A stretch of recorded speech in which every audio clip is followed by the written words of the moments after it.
अल्हम्दुलिल्लाहि रब्बिल आलमीन वस्सलातु वस्सलामु अला सय्यिदिल मुरसलीन व अला आलिहि व अस्हाबिहि अजमाइन। अम्मा बाद वक़ाल अल्लाहु तआला फ़िल क़ुरआनिल मजीद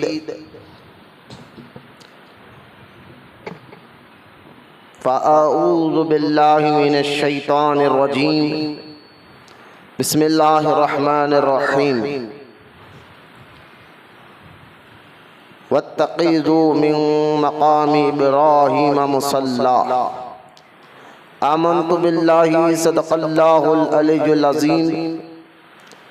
वक़ाल अल्लाहु तआला फ़ी शानि हबीबिहिल करीम इन्नल्लाहा व मलाइकतहु युसल्लूना अलन नबिय्यि या अय्युहल्लज़ीना आमनू सल्लू अलैहि व सल्लिमू तस्लीमा। अल्लाहुम्मा सल्लि अला सय्यिदिना व मौलाना मुहम्मद मआदिनिल जूदि वल करम व अला आलिहि व बारिक व सल्लिम।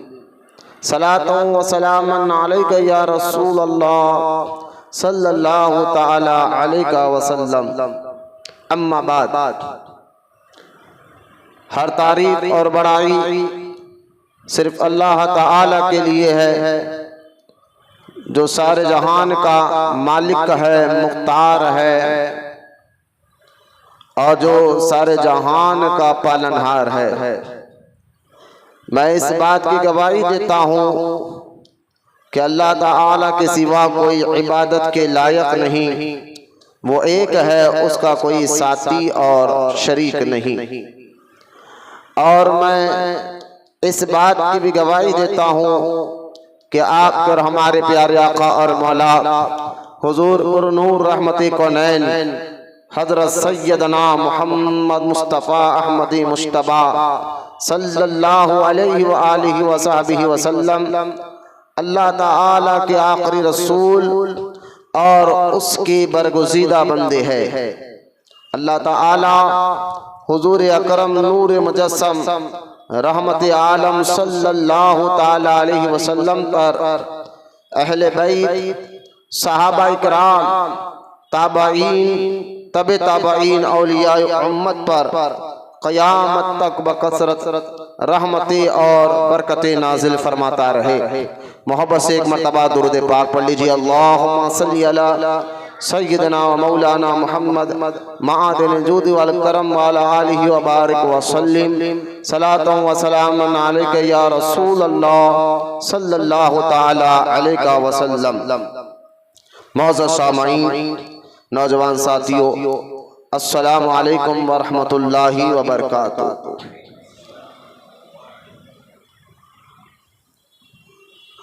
गुज़िश्ता महीना रबीउल मुबारक का मुबारक महीना मिलादुन नबी का गुजर चुका है और ये रबीउल आखिर भी कहते हैं इसको और रबीउल सानी भी कहते हैं।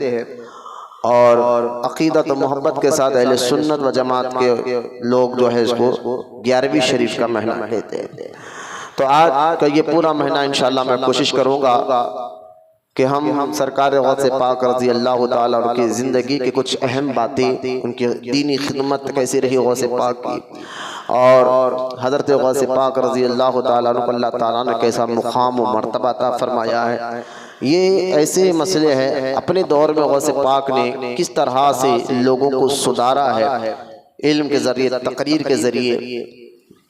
और अक्सर हम गौसे पाक का जिक्र करते तो सिर्फ करामात का जिक्र करते हैं, लेकिन हम देखेंगे इंशाअल्लाह ताला सरकार गौसे पाक रज़ी अल्लाह ताला अन्हु के तक़वा, इल्म, अमल, इबादत किस तरह क्या करते थे, इन सारे सरकार गौसे पाक रज़ी अल्लाह ताला अन्हु की ज़िंदगी मुबारक पर ये पूरा महीना इंशाअल्लाह जो अहम बातों पर हम बात करेंगे।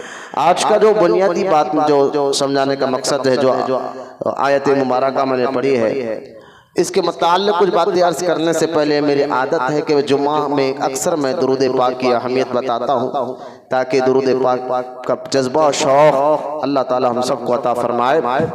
हदीस पाक में आता है, अल्लाह के रसूल अलैहिस्सलाम ने फरमाया, जब जुमा का दिन आ जाए, जुमा यौमुल मशहूद है, जुम्मे के दिन मुझ पर तुम कसरत से ज्यादा दुरूद पढ़ा करो, आम दिनों से ज्यादा जुमा के दिन ज्यादा दुरूद पढ़ो। वो इसलिए कि फरिश्ते मेरे दरबार में जुमे के दिन हाजिर होते हैं। और दूसरा, सरकार अलैहिस्सलाम फरमाते हैं कि जब कोई शख्स मेरा उम्मती मुझ पर दुरूद पढ़ता है, अभी वो मुकम्मल दुरूद पढ़ता भी नहीं, लेकिन उसका दुरूद अल्लाह ताला मेरी बारगाह में पहुंचा देता है। अभी आप दुरूद पढ़ना शुरू करें, अभी ख़त्म भी नहीं हुआ, लेकिन आपका दुरूद सरकार की बारगाह तक पहुंच जाता है।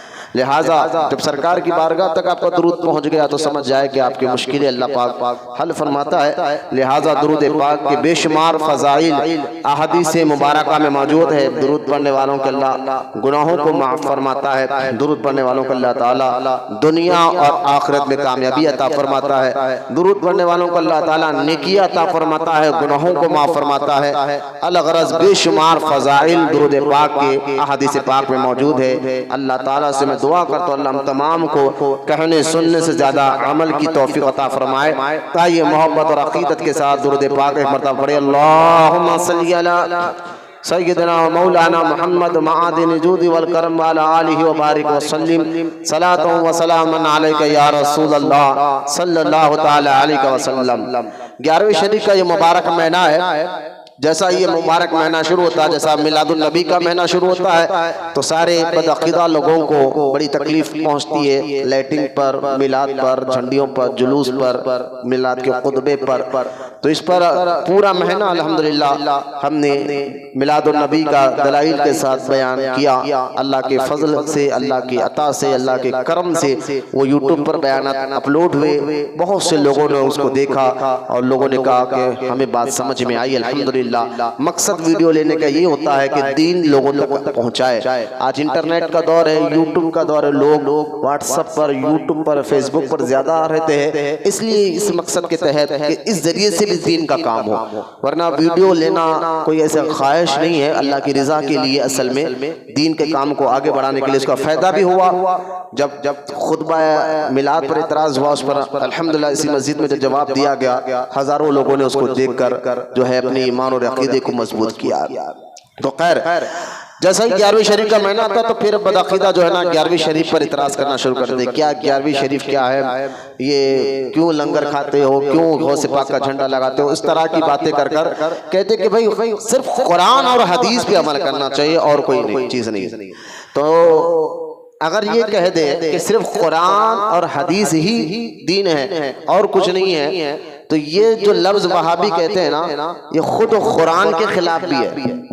मतलब मैं ये समझाना चाहता हूँ आपको कि अगर कोई बदअक़ीदा ये कहे कि भाई दीन क्या है, फिर कुरान हदीस पे अमल करो बस। ये क्या गौसे पाक की तारीख पढ़ रहे, क्या गरीब नवाज के बारे में पढ़ रहे, क्या बुजुर्गों के बारे में पढ़ रहे, सिर्फ कुरान हदीस की तारीफ करो, कुरान हदीस में क्या है वो बताओ, यही दीन है। तो मैं ये कह रहा हूँ, ये कहने वाला खुद कुरान के खिलाफ बोल रहा है। वो कैसे? देखिए अब कुरान पाक में अल्लाह ताला एक जगह इरशाद फरमाता है, या अय्युहल्लज़ीना आमनू अतिउल्लाह व अतिउर रसूल, ऐ ईमान वालो अल्लाह का भी हुक्म मानो और रसूल का भी हुक्म मानो। फिर आगे अल्लाह ताला इरशाद फरमाता है, व उलिल अम्रि मिनकुम, ये भी कुरान की आयत है, व उलिल अम्रि मिनकुम, और जो तुम्हारे पास उलुल अम्र है उनका भी हुक्म मानो, उनके भी कहने पर चलो। अब आप कहेंगे मौलाना उलिल अम्रि मिनकुम, ये बात तो समझ में आ गई कि अल्लाह कहता है ईमान वालो अल्लाह का हुक्म मानो, रसूल का हुक्म मानो, ये बात तो समझ में आ गई। लेकिन ये उलिल अम्रि मिनकुम कौन है जिनको अल्लाह कहता है इनका भी हुक्म मानो? कुरान की आयत है मुबारक। तो इससे मुराद क्या है, इसका मतलब क्या है? तो यहाँ आला हजरत इमाम अहमद रजा खान रहमतुल्लाहि तआला अलैह फरमाते हैं, उलिल अम्रि मिनकुम का मतलब ये है कि बादशाह इस्लाम, यानी जो जहां इस्लामी मुल्क हो और उस मुल्क का बादशाह मुसलमान हो और फिर वो कुरान हदीस के मुताबिक काम करता हो, तो अल्लाह कहता है उस बादशाह इस्लाम का हुक्म मानना भी जरूरी है। लेकिन क्योंकि आला हज़रत फरमाता है लेकिन क्योंकि आज के दौर में ऐसा कोई बादशाह रहा नहीं जो दीन का पाबंद हो। तकरीबन इस्लामी मुल्क पर बादशाह है तो फासिक जरूर है, दाढ़ी कट्टे है, बेनमाजिया है। लिहाजा अब क्या करें, तो इस आयत का मतलब क्या, वो उलिल अम्री मिनकुम, उनका भी हुक्म मानो। तो लिहाजा वो उलिल अम्री मिनकुम कौन है, तो आला हज़रत फरमाते आज के इस दौर में इस आयत का मतलब बुजुर्गान दीन है। बोले मोहब्बत से सुभान अल्लाह।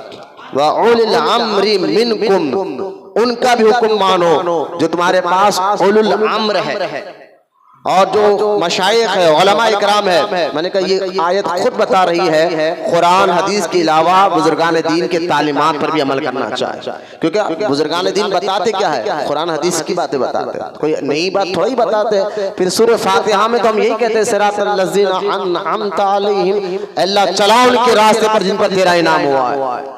लिहाजा ये आयत बता रही, दो आयत मैंने आपके सामने पढ़ी है, वरना और भी आयतें हैं जिससे मैं बता सकता हूँ कि कुरान हदीस ही नहीं बल्कि कुरान हदीस के बाद सहाबा है, औलिया है, उलमा इकराम है, मशाइख इज़ाम है, जिनके तरीके पर चलने का अल्लाह ताला ने खुद हुक्म अता फरमाया है।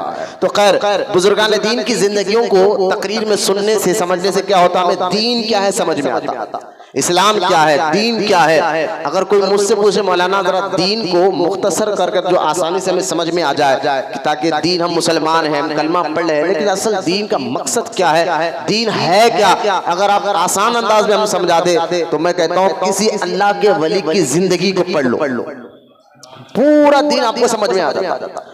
किसी अल्लाह के नेक बंदे की जिंदगी को पढ़ लो, उनका चलना फिरना, उठना बैठना, खाना पीना, वो जिंदगी कैसे गुजारे।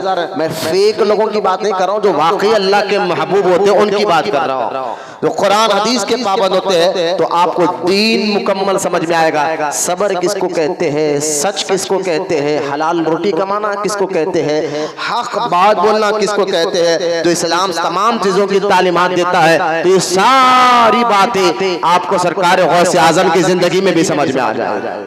हुजूर गौसे पाक ने बता दिया कि सच कैसा बोला जाता है, सब्र कैसे किया जाता है, दीन पर अमल कैसे किया जाता है, इबादत कैसे किया जाता है। तो सारी बातें आपको सरकार गौसे पाक रज़ी अल्लाह तआला अन्हु की जिंदगी मुबारक में भी समझ में आ जाएगी। तो खैर, तो जैसे ही ये महीना शुरू होता है तो लोगों को बदअक़ीदा लोगों से 11वीं से बड़ी चीज हो जाती है। बोले 11वीं शरीफ कोई चीज है ही नहीं, क्या तुम लोगों ने 11वीं शरीफ निकाला। तो असल में क्या है, 11वीं शरीफ हो, उर्स शरीफ हो, तो गौर से सुनिए आप, 11वीं हो या किसी बुजुर्ग का उर्स हो या किसी आम आदमी का चहलुम हो या बरसी हो, ये सारी चीजें नाम अलग अलग है, मकसद एक है। 11वीं शरीफ का हो या चहलुम का हो या उर्स का हो, नाम अलग अलग है लेकिन मकसद एक है। वो क्या कि जैसे कि आम आदमी के लिए हम बरसी करते या ज़ियारत करते हैं, 40वां करते हैं, तो इससे मकसद ये है कि मरहूम को सवाब पहुंचाया जाए। और बुजुर्गान दीन अल्लाह के खास बंदे जिनका उर्स मनाते हैं, तो वहां हम बरसी नहीं कहते, वहां नाम बदल के, क्योंकि आम आदमी थोड़ा ही है जिसको हम बरसी कहें, बरसी नहीं कहते, हम कहते हैं ये उर्स है। क्यों? क्योंकि ये अल्लाह के महबूब बंदे हैं, यहाँ अदब को रखा जाएगा सामने, आम आदमी की तरह नाम नहीं लिया जाएगा बरसी का, बल्कि कहा जाएगा ये उर्स का मुबारक दिन है।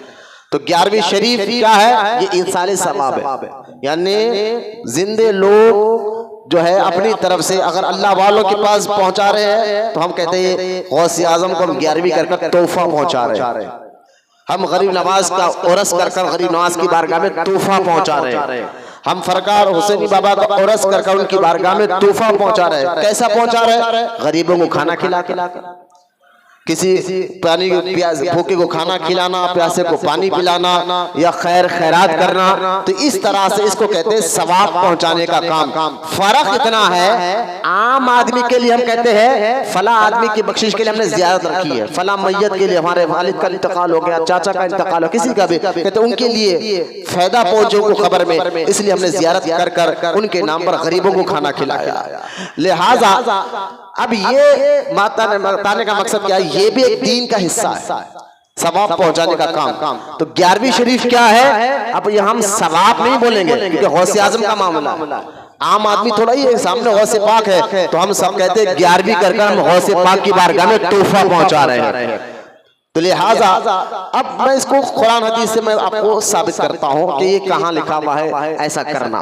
तो पहले मैं आपको एक मिसाल देकर बात समझाता हूँ ताकि बुनियाद अगर मजबूत हो तो इमारत भी खड़ती है, यानी अकीदा मजबूत हो, ईमान मजबूत हो तो फिर इसके ऊपर आपकी इमारत नमाज, रोजा, हज, ज़कात सारे अच्छे अमल भी उस पर मजबूत करते हैं। अगर इमारत ही जो है ना मजबूत ना हो तो फिर सारे अमल भी बर्बाद हो जाते हैं। तो पहले अपने अकीदे की बात करते हैं ताकि आपको गौस आज़म आपको समझ में आ जाए। अब देखिए, उसको समझने से पहले मैं आपको एक मिसाल देकर समझाता हूँ आसान लफ्जों में, थोड़ी सी बेचैनी खत्म कर मेरे एक एक बात पर गौर फरमाए। ये सीखने के लिए हम बैठे हैं यहाँ पर इंशाल्लाह। कुछ मैं ही सीख रहा हूँ, कुछ आप भी सीखें ताकि अल्लाह हमारे ईमान और अकीदे को मजबूत करे। लिहाजा इबादत जो इस्लाम में है वो 3 तरीके से, मैं समझाने के लिए कह रहा हूँ। इबादत जो हम इस्लाम में अल्लाह की इबादत करते हैं, अल्लाह की इबादत करते हैं, उसके तरीके 3 हैं। वो क्या है? एक है माली इबादत, माल खर्च कर कर वो अल्लाह को राजी करना।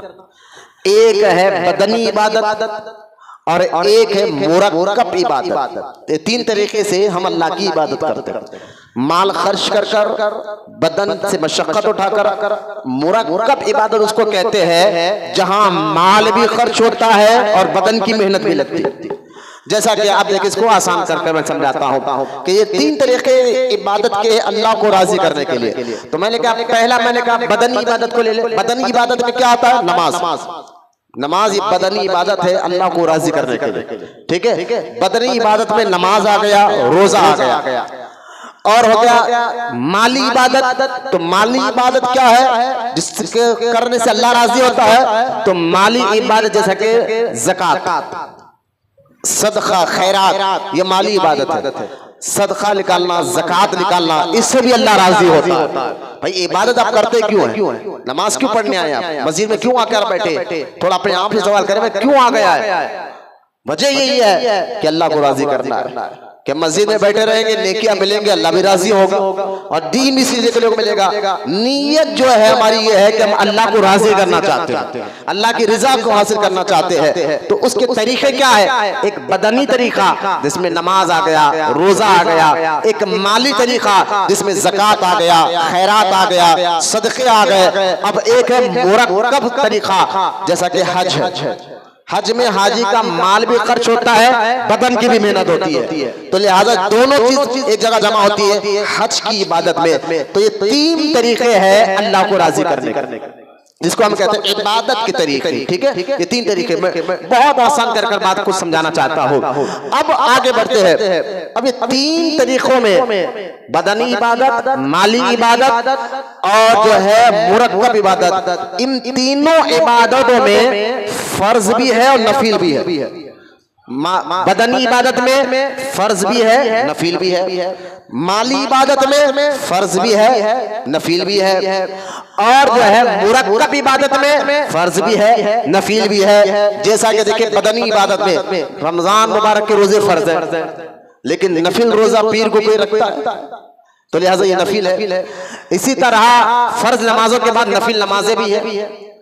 अब आगे बढ़ते हैं माली इबादत। माली इबादत में पैसे मालदार लोग जिनको अल्लाह ने दौलत अता फरमाई, उन पर साल में एक बार ज़कात निकालना तो फर्ज है।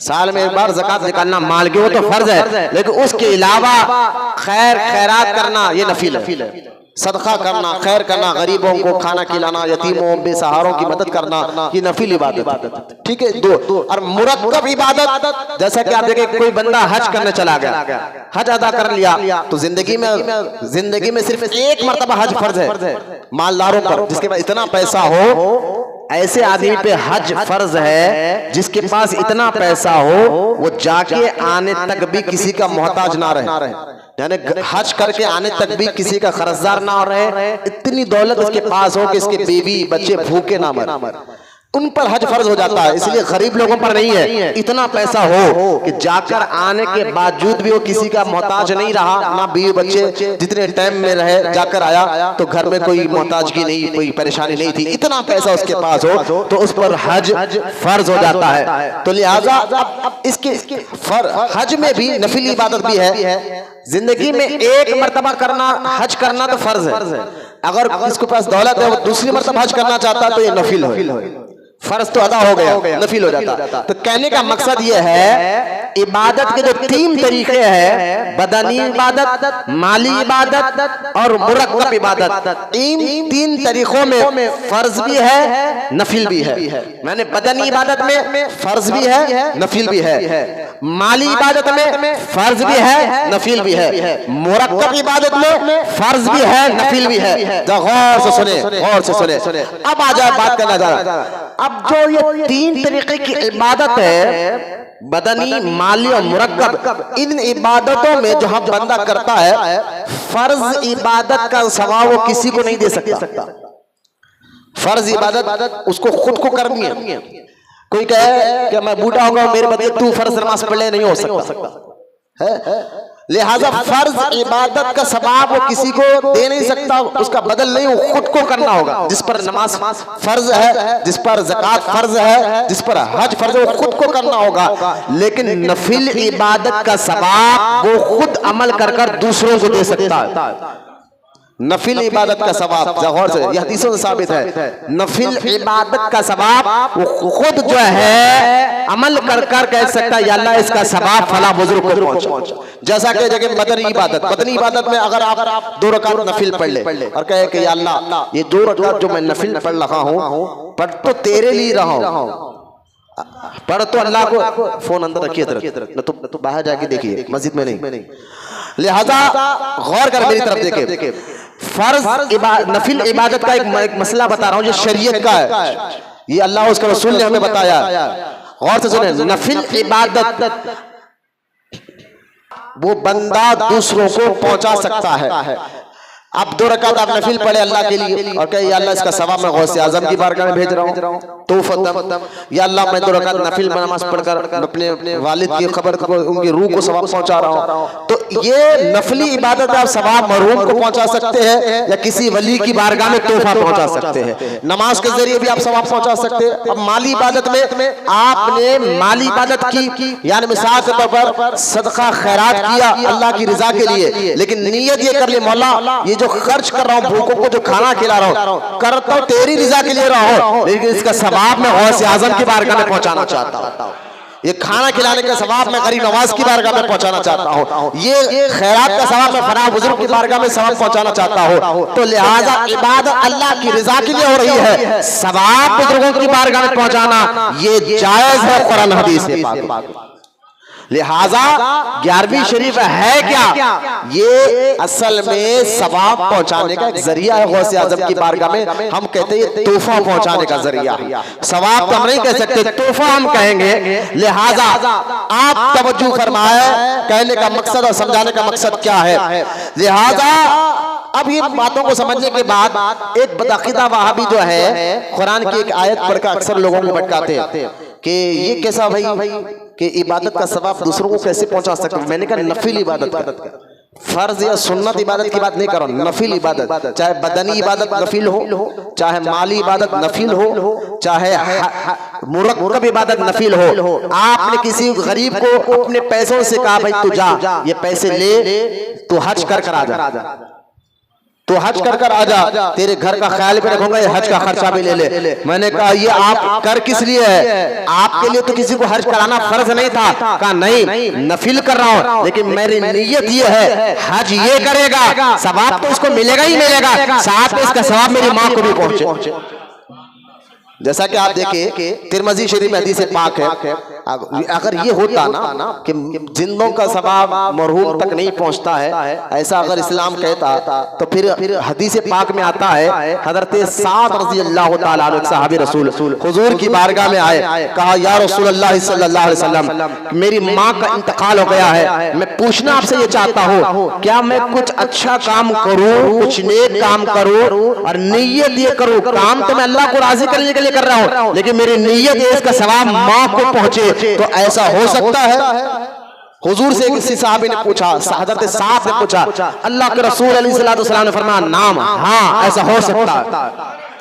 अब वो सहाबी गए क्योंकि उस वक्त पानी की किल्लत बहुत थी लोगों में, मदीना मुनव्वरा के कुछ ऐसे गांव इलाके ऐसे थे जहां पानी की किल्लत बहुत थी, तो वो सहाबी गए जिनको अल्लाह ने बहुत पैसा दिया था, दौलत बहुत थी, वो गए एक पानी को कुएं को खरीद लिया, कुएं को खरीद लिया और खरीद कर सारे मुसलमानों को बुलाकर कहा कि ये जो कुएं का पानी है ना, आज के बाद तमाम गांव के लोग आकर इस पानी से फ्री में ले। क्यों? क्योंकि मैंने इसके लिए खरीदा इसलिए है कि सवाब मेरी मां को पहुंचे। हजरत साद ने कहा ये मेरी माँ को सवाब पहुंचाने के लिए मैंने कुआं खरीद कर वक्फ कर दिया है। तो मुझे बताइए, अगर जिंदों का अमल मरहूमों को नहीं पहुंचता तो हुजूर तो मना कर देते। क्या ऐसा कुछ नहीं है कि मर गए खत्म, बात खत्म हो गई? अरे ऐसा हो ही नहीं सकता। मर कर मट्टी में मिल गए ये अल्फाज कहना, मरने के बाद कुछ भी नहीं होता, सवाल जवाब नहीं होते। मरने के बाद अगर कोई कहे कि बस मर गए बात खत्म हो गई, ये ज़हम तो उस दौर में मुसलमानों का नहीं, काफिरों मुशरिकों का था। गौर से सुनिए आप, ये ख्याल कि मर के होने के बाद बात खत्म, मर गए बात खत्म, अब कुछ भी नहीं, ये ख्याल था ही मुशरिक लोगों का। आप सूरह यासीन पढ़े, जो बहुत से लोग सूरह यासीन पढ़ते, कभी इसका तर्जुमा पढ़े। मुशरिकीन को जब हुजूर कहते थे ना कि मरने के बाद हिसाब किताब होगा, कब्र में अच्छे अमल लेकर गए तो सवाब मिलेगा, बुरा अमल लेकर गए तो अजाब मिलेगा, कब्र के अंदर फरिश्ते आएंगे, सवालात करेंगे, तुम अच्छे अमल करो। तो वो मुशरिक कहते थे ऐसा भी हो सकता है, मरने के बाद तो बात खत्म हो जाती है, फरिश्ते आएंगे, सवालात होंगे। तो मरने के बाद कब्र के अंदर का इनकार मुशरिक करते थे। आज का बदअकीदा कहता नहीं भाई मर गए बात खत्म करो। मैंने कहा ये अकीदा शुरू से मुसलमानों का नहीं है बल्कि मुशरिकों का था। बल्कि सहाबा को तो कहते थे कि या रसूलल्लाह हम तो ये सवाब पहुंचा रहे हैं, क्या हमारी माँ की रूह को पहुंचेगा? सरकार ने फरमाया हाँ पहुंचता है। बल्कि एक हदीस पाक में है, जब कोई बेटा, किसी का बाप, कोई भी शख्स अपने मरहूम को सवाब पहुंचाता है तो फरिश्ते, जिस तरह हमारे घर में कोई अच्छी चीज पकती है तो जो है तोहफा ला कर कश्ती में उड़ा कर ला कर देते कि ये तोहफा पड़ोसी की तरफ से आया है, ऐसा फरिश्ते उसकी खबर की मरहूम की कब्र पर ले जाकर कहते हैं ये सवाब तुझको तेरे बेटे ने भेजा है, ये सवाब तुझको तेरे भाई ने भेजा है, तेरे माँ ने भेजा है, तेरे बाप ने भेजा है। ऐसा फरिश्ते, अगर आप कुछ अपने मरहूम के लिए सवाब के लिए नियत कर राजी तो अल्लाह को करना है, सवाब अपने मरहूम को पहुंचाना है, तो ऐसा सवाब तो फरिश्ते इज्जत के साथ ले जाकर उनको देते। सवाब मिलने का मतलब क्या है? उनके खबर में उनको सुकून मिलता है। सवाब मिलने का मतलब क्या है? उनके खबर से अजाब टलता है। सवाब मिलने का, जैसा कि आप देखिए कि हदीस पाक में आता है कि हज़रत ईसा अलैहिस्सलाम, अल्लाह के नबी ईसा अलैहिस्सलाम, ये एक खबर शान से गुजर रहे थे तो देखा कि एक खबर के अंदर एक शख्स को अल्लाह अजाब दे रहा है। नबियों को सब दिखता है। हज़रत ईसा अलैहिस्सलाम ने देखा कि खबर के अंदर अजाब हो रहा है। फिर आप वहां से गुजरे, कुछ देर के बाद वापस आए तो उस खबर पर आपकी नजर फिर पड़ी, देखा कि अब उसका खबर, थोड़ी देर पहले तो खबर के अंदर अजाब हो रहा था, लेकिन अब उसकी खबर के अंदर अजाब नहीं हो रहा है, बल्कि उसके खबर के अंदर, उसके खबर के गड़े को अल्लाह ने जन्नत का गड़ा बना दिया। यानी कुछ देर के बाद आए तो फिर वो अजाब खत्म हो गया, उसका खबर का गड़ा जन्नत का गड़ा बन गया है। हजरत ईसा अलैहिस्सलाम अल्लाह की बारगाह में अर्ज करते हैं मौला राज क्या है? अभी कुछ देर पहले गया तो खबर में अजाब हो रहा था, अब वापस आया तो अजाब भी उड़ गया है और ये जो है अपने खबर को गड़े में मस्त से आराम कर रहा है। तो अल्लाह ताला ने फरमाया ए ईसा, बात दरअसल ये है, जब ये मरा था तो बड़ा गुनाहगार, बहुत गुनाह किया, लेकिन ईमान सलामत लेकर गया। हाँ, ईमान वाली की बख्शिश होती, बदअकीदाओं की नहीं। लिहाजा ईमान सलामत लेकर गया। जब ये मरा था तो इसके यहाँ एक इसकी बीवी जो हमल से थी, अब वो खबर में गया, उस पर उसके गुनाहों की वजह से अजाब हो रहा था, गलतियों की वजह से अजाब हो रहा था। लेकिन आज इसका बेटा बड़ा हो गया, 4 साल का, 5 साल का हो गया है और ये मदरसे में जा रहा है और मदरसे में जाकर वो मेरी तारीफ बयान कर रहा था, यानी बिस्मिल्लाह पढ़ रहा था। तो अल्लाह ताला ने फरमाया ईसा, मुझे हया आई, जिसका बेटा मेरी तारीफ कर रहा हो उसके बाप को मैं अजाब क्यों दूं? लिहाजा मैंने इसके खबर से अजाब को उठा लिया। पता क्या चला, बेटा नेक हो तो उसका सवाब माँ बाप को भी पहुंचता है। यानी जिंदों का सवाब मरहूम तक पहुंचता है। मैं कई हदीसें आपको सुना सकता हूं, लेकिन मैं उस वक्त आपको ले जाना कुछ चाहता हूं, समझाना कुछ चाहता हूं। असल में बदअकीदा लोगों को, जो बदअकीदा लोग हैं जो कहते हैं कि 11वीं करना है, कि फला बुजुर्ग के न्यास का बकरा है, इस्माइल शाह कादरी के नाम का बकरा है, ये बंदा नवाज के नाम का बकरा है, ये 11वीं के नाम का बकरा है, ये हराम है, ये शिर्क है। क्यों? क्योंकि एक आयत पढ़ते हैं, सूरह बकरा की आयत है, दूसरे बारे में सूरह बकरा आयत नंबर 173, जिसमें अल्लाह ताला फरमाता है वमा उहिल्ला बिही लिगैरिल्लाह। अल्लाह फरमाता है हर वो चीज हराम जिस पर गैरुल्लाह का नाम लिया जाए। वो चीज हराम है जिस पर गैरुल्लाह का, यानी अल्लाह का नाम नहीं, गैर का नाम लिया जाए, वो चीज हराम। अब ये आयत पढ़कर सारे वहाबी कहते, तुम कहते ये गौसे पाक के नाम का बकरा, ये गरीब नवाज के नाम का बकरा, ये 11वीं शरीफ का है, ये छठी शरीफ का है, ये औरस का बकरा है, कहा ये हराम है। बोले क्यों? ये आयत कुरान की आयत देखो। असल में ये आयत तो सही पढ़ लगे है, माना और उसका मफहूम गलत बता रहा, माना और मफहूम ये गलत बता रहे। बोले वो कैसा? तो अब देखे मैं ये आयत का सही मफहूम जो 1300 साल से हमारे बुजुर्गान दिन करते हुए आ रहे, इस आयत का सही माना और मफहूम, क्योंकि कुरान में कोई गड़बड़ी नहीं कर सकता। गौर से सुनिए आप, कुरान के जो लफ्ज है, अरबी लफ्ज है, वो कोई इसमें गड़बड़ी नहीं कर सकता। उसके माने और तर्जुमे में लोग गड़बड़ी करते हैं, उसका माना गलत बताते हैं, तफसीर गलत बताते हैं। लिहाजा ये आयत जिसमें अल्लाह ने फरमाया वमा उहिल्ला बिही लिगैरिल्लाह, जिसमें अल्लाह फरमाता है हर वो चीज हराम जो जिस पर गैरुल्लाह का नाम लिया जाए, तो इसका अब बदअकीदा कहते हैं कि हर वो चीज हराम है। लिहाजा ये 11वीं शरीफ का नाम लेकर तुम कर रहे हो कि सवाब पहुंचा रहे हो, ये छठी शरीफ का नाम, ये फला फला, ये सब हराम है। अब हराम है, कुरान में ऐसा नहीं है। इस तरह की बातें कर अब हमारे भोले भाले सुन्नियों को भटकाते हैं। तो ये आयत का सही मतलब क्या है जिसमें अल्लाह फरमाता है वो हराम जिसमें गैरुल्लाह का नाम लिया जाए? तो असल मतलब क्या है यहाँ इस आयत में? मतलब ये है, अल्लाह ताला फरमाता है कुरान में पाक में वमा उहिल्ला बिही लिगैरिल्लाह, इसका सही तर्जुमा ये है हर वो जानवर हराम जब जुबा करते वक्त अल्लाह का नाम ना ले, गैर का नाम ले, वो जानवर हराम है। जिस जानवर पर जुबा करते वक्त अल्लाह का नाम ना ले, गैर का नाम ले। तो अब मुझे बताइए, कोई भी गौसे पाक के नाम का बकरा हो या किसी बुजुर्ग के नाम का बकरा हो, जुबा करते वक्त थोड़ा ही या गौस कहकर जुबा करता नहीं, या इस्माइल शाह कादरी कहकर जुबा करता नहीं, या गरीब नवाज कहकर जुबा करता नहीं, करता क्या है? बिस्मिल्लाह अल्लाहु अकबर जुबा करते वक्त। क्योंकि मुशरिकीन जो है, असल ये आयत उन लोगों के लिए अल्लाह ताला ने उतारा जो मक्के में अपने बुतों के नाम पर जुबा करते थे जानवरों को। ये लात के नाम का बकरा है, ये उज्जा के नाम का बकरा है, ये फला के नाम का बकरा है। तो जुबा करता खुद भी वो लात का नाम लेते हो, उज्जा का नाम लेते हो, अपने बुतों का नाम लेते थे। तो अल्लाह ने फरमाया वमा उहिल्ला, हराम है ये जिस पर गैरुल्लाह, अल्लाह को छोड़कर गैर का नाम लिया जाए। तो मैंने कहा ये आयत उतरी मुशरिकों के हक में, तुम बुजुर्गान दीन के उर्स में क्यों पढ़ते हो कि गैरुल्लाह गैरुल्लाह करके क्यों चिढ़ते हो? तो कहा सुनो, मतलब सही बताओ बच्चों को, माना सही बताओ। अल्लाह ताला ने असल में ये आयत मुबारका में बताना और समझाना ये चाह रहा था कि सुनो, जिस जानवर पर अल्लाह का नाम लेकर जुबान नहीं कर सकते वो जानवर हराम है। जिस जानवर पर लाए तो जानवर गौसे पाक के नाम पर, लाए गरीब नवाज के नाम पर, और कर रहे हो जुबा अल्लाह के नाम पर, ये जायज है। बोले वो कैसा? आप सुनिए, आप अगर कोई कहे ना भाई ये तुमने कहां से निकाला, हर वो चीज हराम जिस पर गैरुल्लाह का नाम लिया जाए, तो इसमें बहुत सी खराबियां पैदा हो जाएंगी। गैरुल्लाह का नाम अगर लिया जाए, कहीं हर वो चीज हराम जिस पर गैरुल्लाह का नाम लिया जाए हराम हो जाएंगे। तो मैंने फिर बहुत से ऐसी चीजें है तुम्हें परेशानी हो जाएगी, तुम परेशान हो जाओगे। बोले वो कैसा है? तो पहला सवाल इस रिकॉर्ड के जरिए बदअकीदों से कहूंगा, अगर हर वो चीज हराम हो जाए जिस पर गैर अल्लाह को छोड़कर गैर का नाम लिया जाए, तो मेरा पहला सवाल ये है, जो आयत तुम पढ़ रहे हो कुरान पाक की, ये आयत किस सूरे में है? इस सूरे का नाम बोलो। बोले सूरे का नाम है सूरे बकरा। क्या नाम है इस सूरे का? सूरे बकरा। बकरा कहते किसको? गाय को।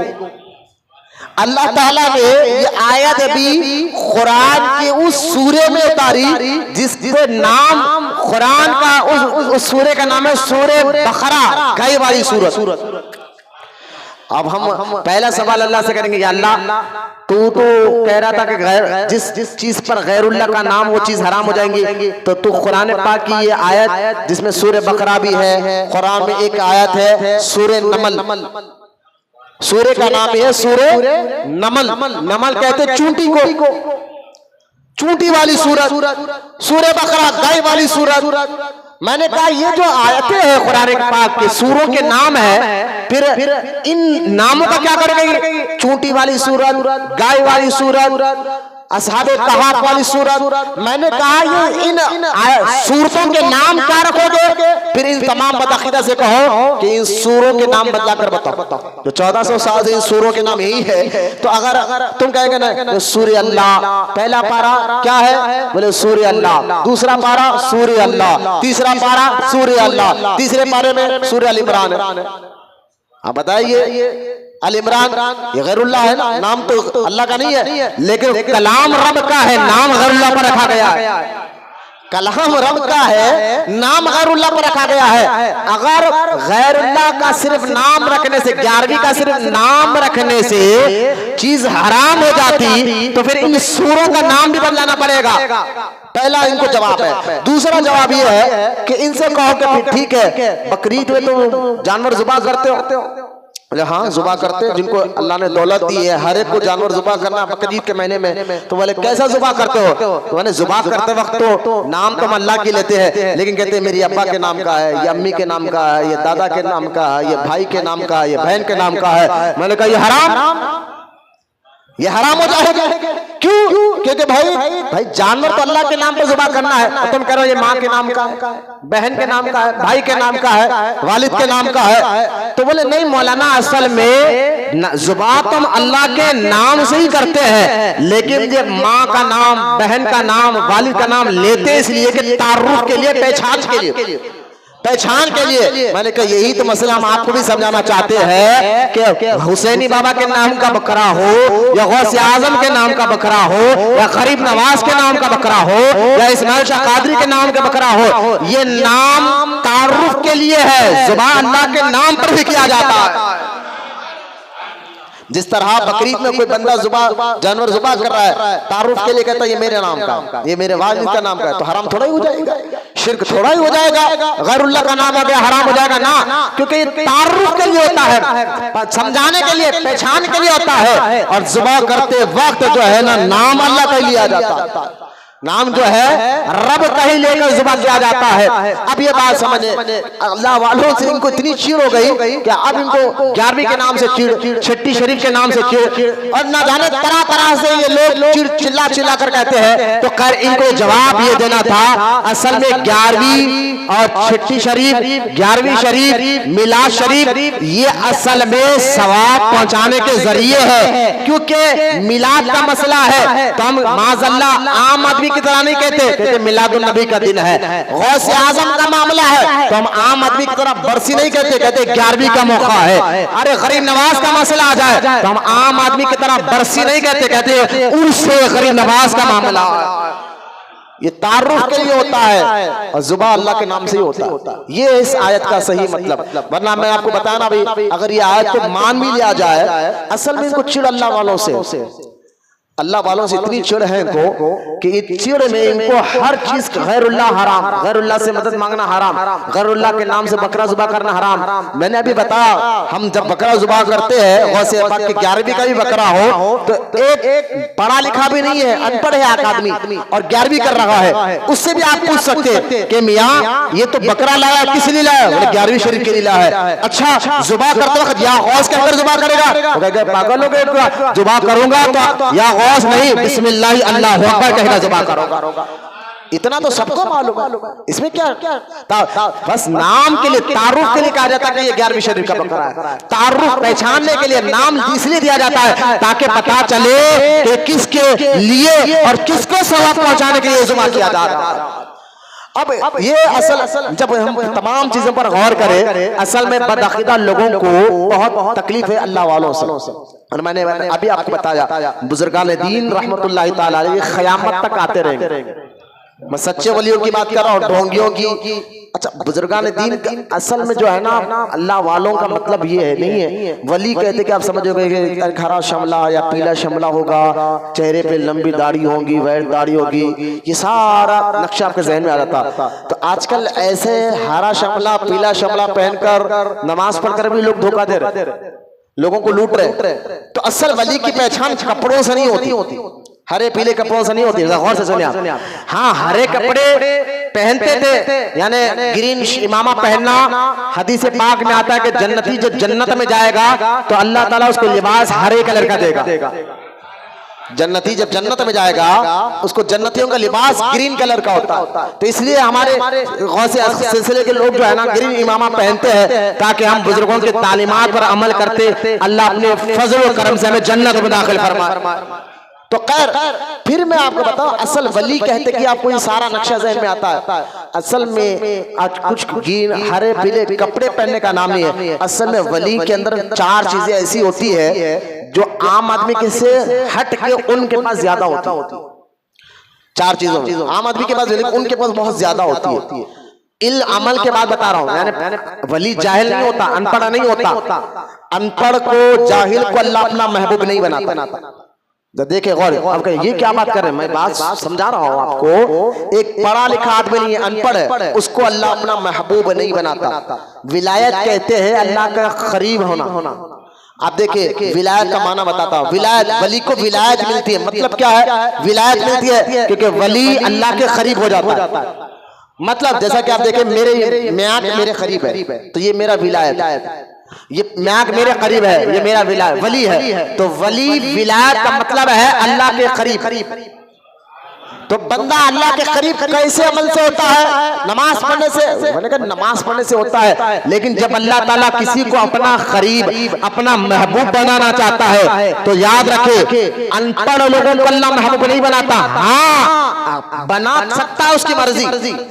अगर अनपढ़ है, पढ़ा लिखा नहीं है, लेकिन अल्लाह चाहता है उससे मोहब्बत और कोई अदा उसकी पसंद आ जाए, अल्लाह को उसकी कोई अदा पसंद आ गई। अब अल्लाह चाहता है कि इसको मैं अपना महबूब बना है। तो पढ़ा लिखा नहीं, अनपढ़ है, अंगूठा छाप है, लेकिन पहले अल्लाह ताला उसको इल्म अता फरमाता है। पहले इसको कहते हैं इल्म लदूनी, गैब से सीने में इल्म डाल देता है। वो पढ़ा लिखा नहीं होता, लेकिन बड़े बड़े आलिम उसके सामने अदब के साथ सर झुकाकर बैठे नजर आते हैं। तो मैं बताना समझा रहा, वली को जो है अल्लाह ताला अगर अपने करीब करना चाहता है, अगर पढ़ा लिखा ना भी हो तो गैब से उसके सीने में इल्म डाल देता है। ये है अल्लाह। तो वली पढ़ा लिखा होता, अनपढ़ जाहिल नहीं होता। तो कुछ अनपढ़ लोगों को देखकर जो नमाज के मसले नहीं जानते, न तहारत के मसले जानते, न वुजू के मसले जानते हैं, और लंबे बाल, कोई लंबे लंबे यहाँ तक बाल कर लिया, जबकि सरकार की सुन्नत मुबारक बाल बढ़ाने की कहां तक है मालूम है? 3 है।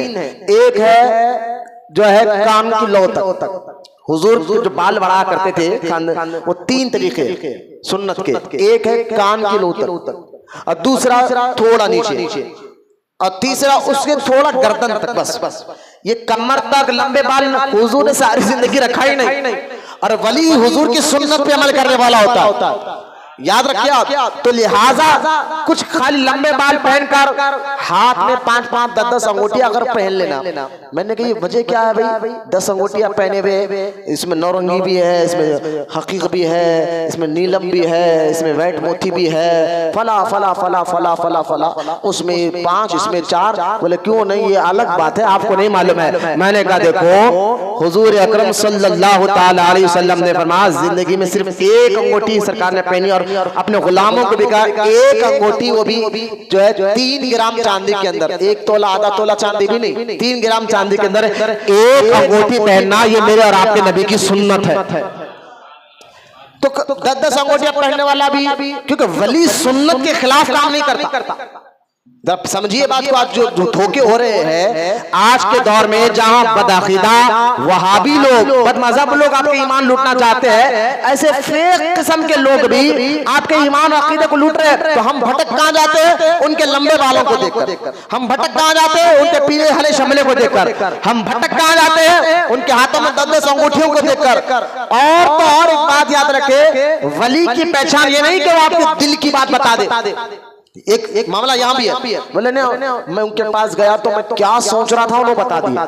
मेरे अब्बा का नाम भी बताए, अम्मी का नाम भी बताए, दादा का भी नाम बताए, फला फला फला। मैंने कहा देखो भाई, अगर कोई शख्स आपकी नजर में, आपकी नजर में, हमारी नजर में नहीं, हमारी नजर में तो ऐसे कई आते जाते रहते, मैं आपको बताने के लिए कह रहा हूँ, आपकी नजर में कोई शख्स वली आप उसको समझ रहे हैं जो आपके दिल की बात बता दे, आपके मन की बात बता दे, आप क्या सोच रहे ये बता दे। मैंने कहा आज के दौर में ऐसे कई किस्म के जादूगर है जो आप भाई इंटरनेट का दौर है, एक टीवी पे एक बाबा बैठ रहा है तो गैर मुस्लिम, जाते ही उसका बाप का भी नाम बता रहा, दादा का भी नाम बता रहा, फला फला का नाम बता रहा, किस लिए सब बता रहा। अब मुझे बताइए क्या उस गैर मुस्लिम को भी अल्लाह का महबूब समझे गया?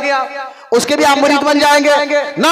वली की पहचान ये भी नहीं है। तो आप मुझे बताएं मौलाना, वली की पहचान है क्या? ना लंबे बाल करना है, ना 10-10 अंगूठियां पहनना है, ना पीले हरे शमले पहनना है, लिबास समझने पर। असल वली की पहचान क्या? वो आलिम होता है और मुत्तकी परहेजगार, अल्लाह का खौफ रखने वाला होता है। उसको देखने से अल्लाह याद आ जाता, उसको देखने से अल्लाह याद आ जाता है। हजरत आपको उनको बताइए, कुर्सी ने इतना सखी होता है कि समंदर की तरह उसका दिल बड़ा होता है, जो आता है अपने पास ना भी हो कुछ भी करके उसको जरूर अता फरमाता है। वो बड़े सखी होते हैं। और वली एक तो उनके अंदर सखावत ज्यादा होती है, दूसरा कुरान हदीस के अमल करते हुए भी होते हैं। ऐसा नहीं कि दाढ़ी कट्टे हो, 10-10 अंगूठियां पहनने वाले हो, ना, ये तो छोड़ दे आप। हजरत जुनैद बगदादी का नाम आपने सुना?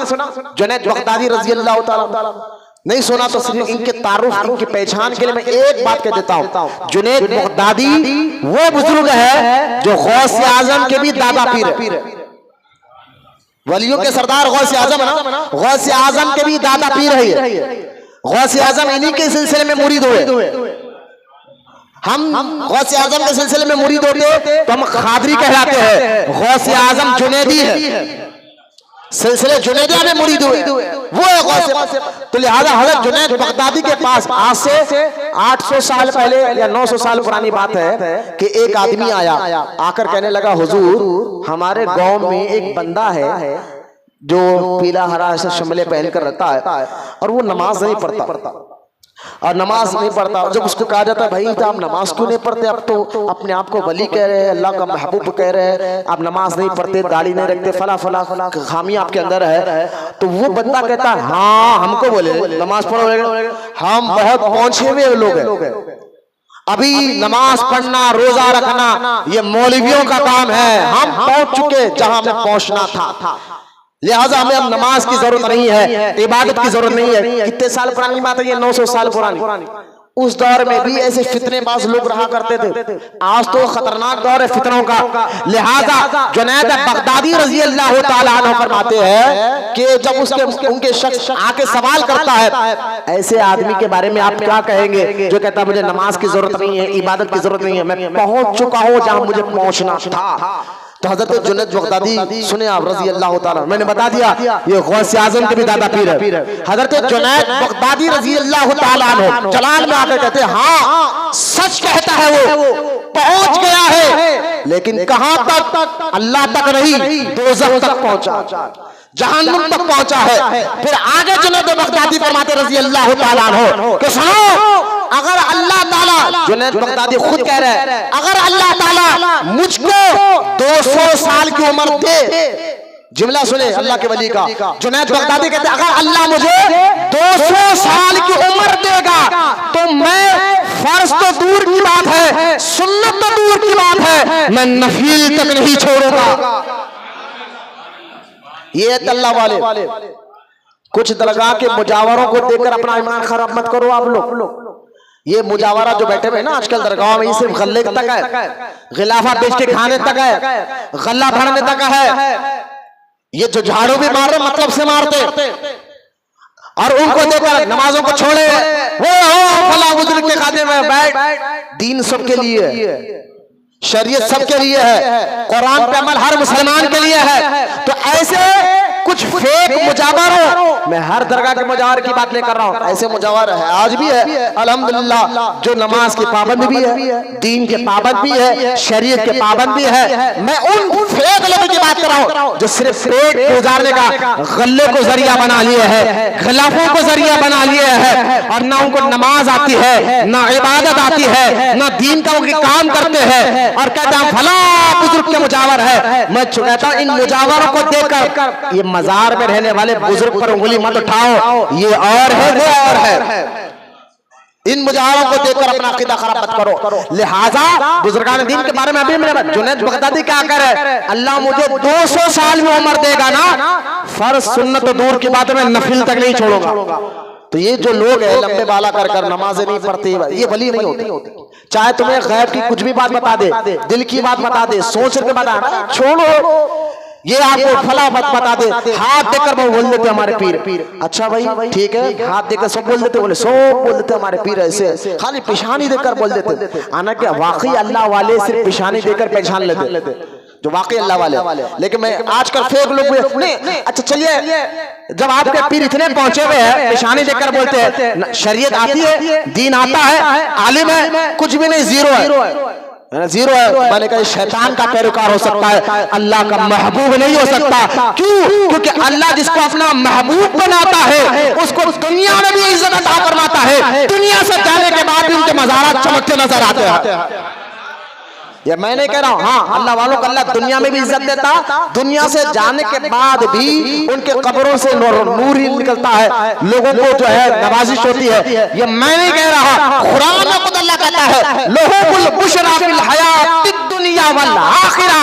अल्लाह फरमाता है वली वो है जिनको अल्लाह दुनिया में भी खुशखबरी देता है, लहुल बुशरा, अल्लाह खुशखबरी देता है फिर दुनिया में भी वल आखिरा, और आखिरत में भी।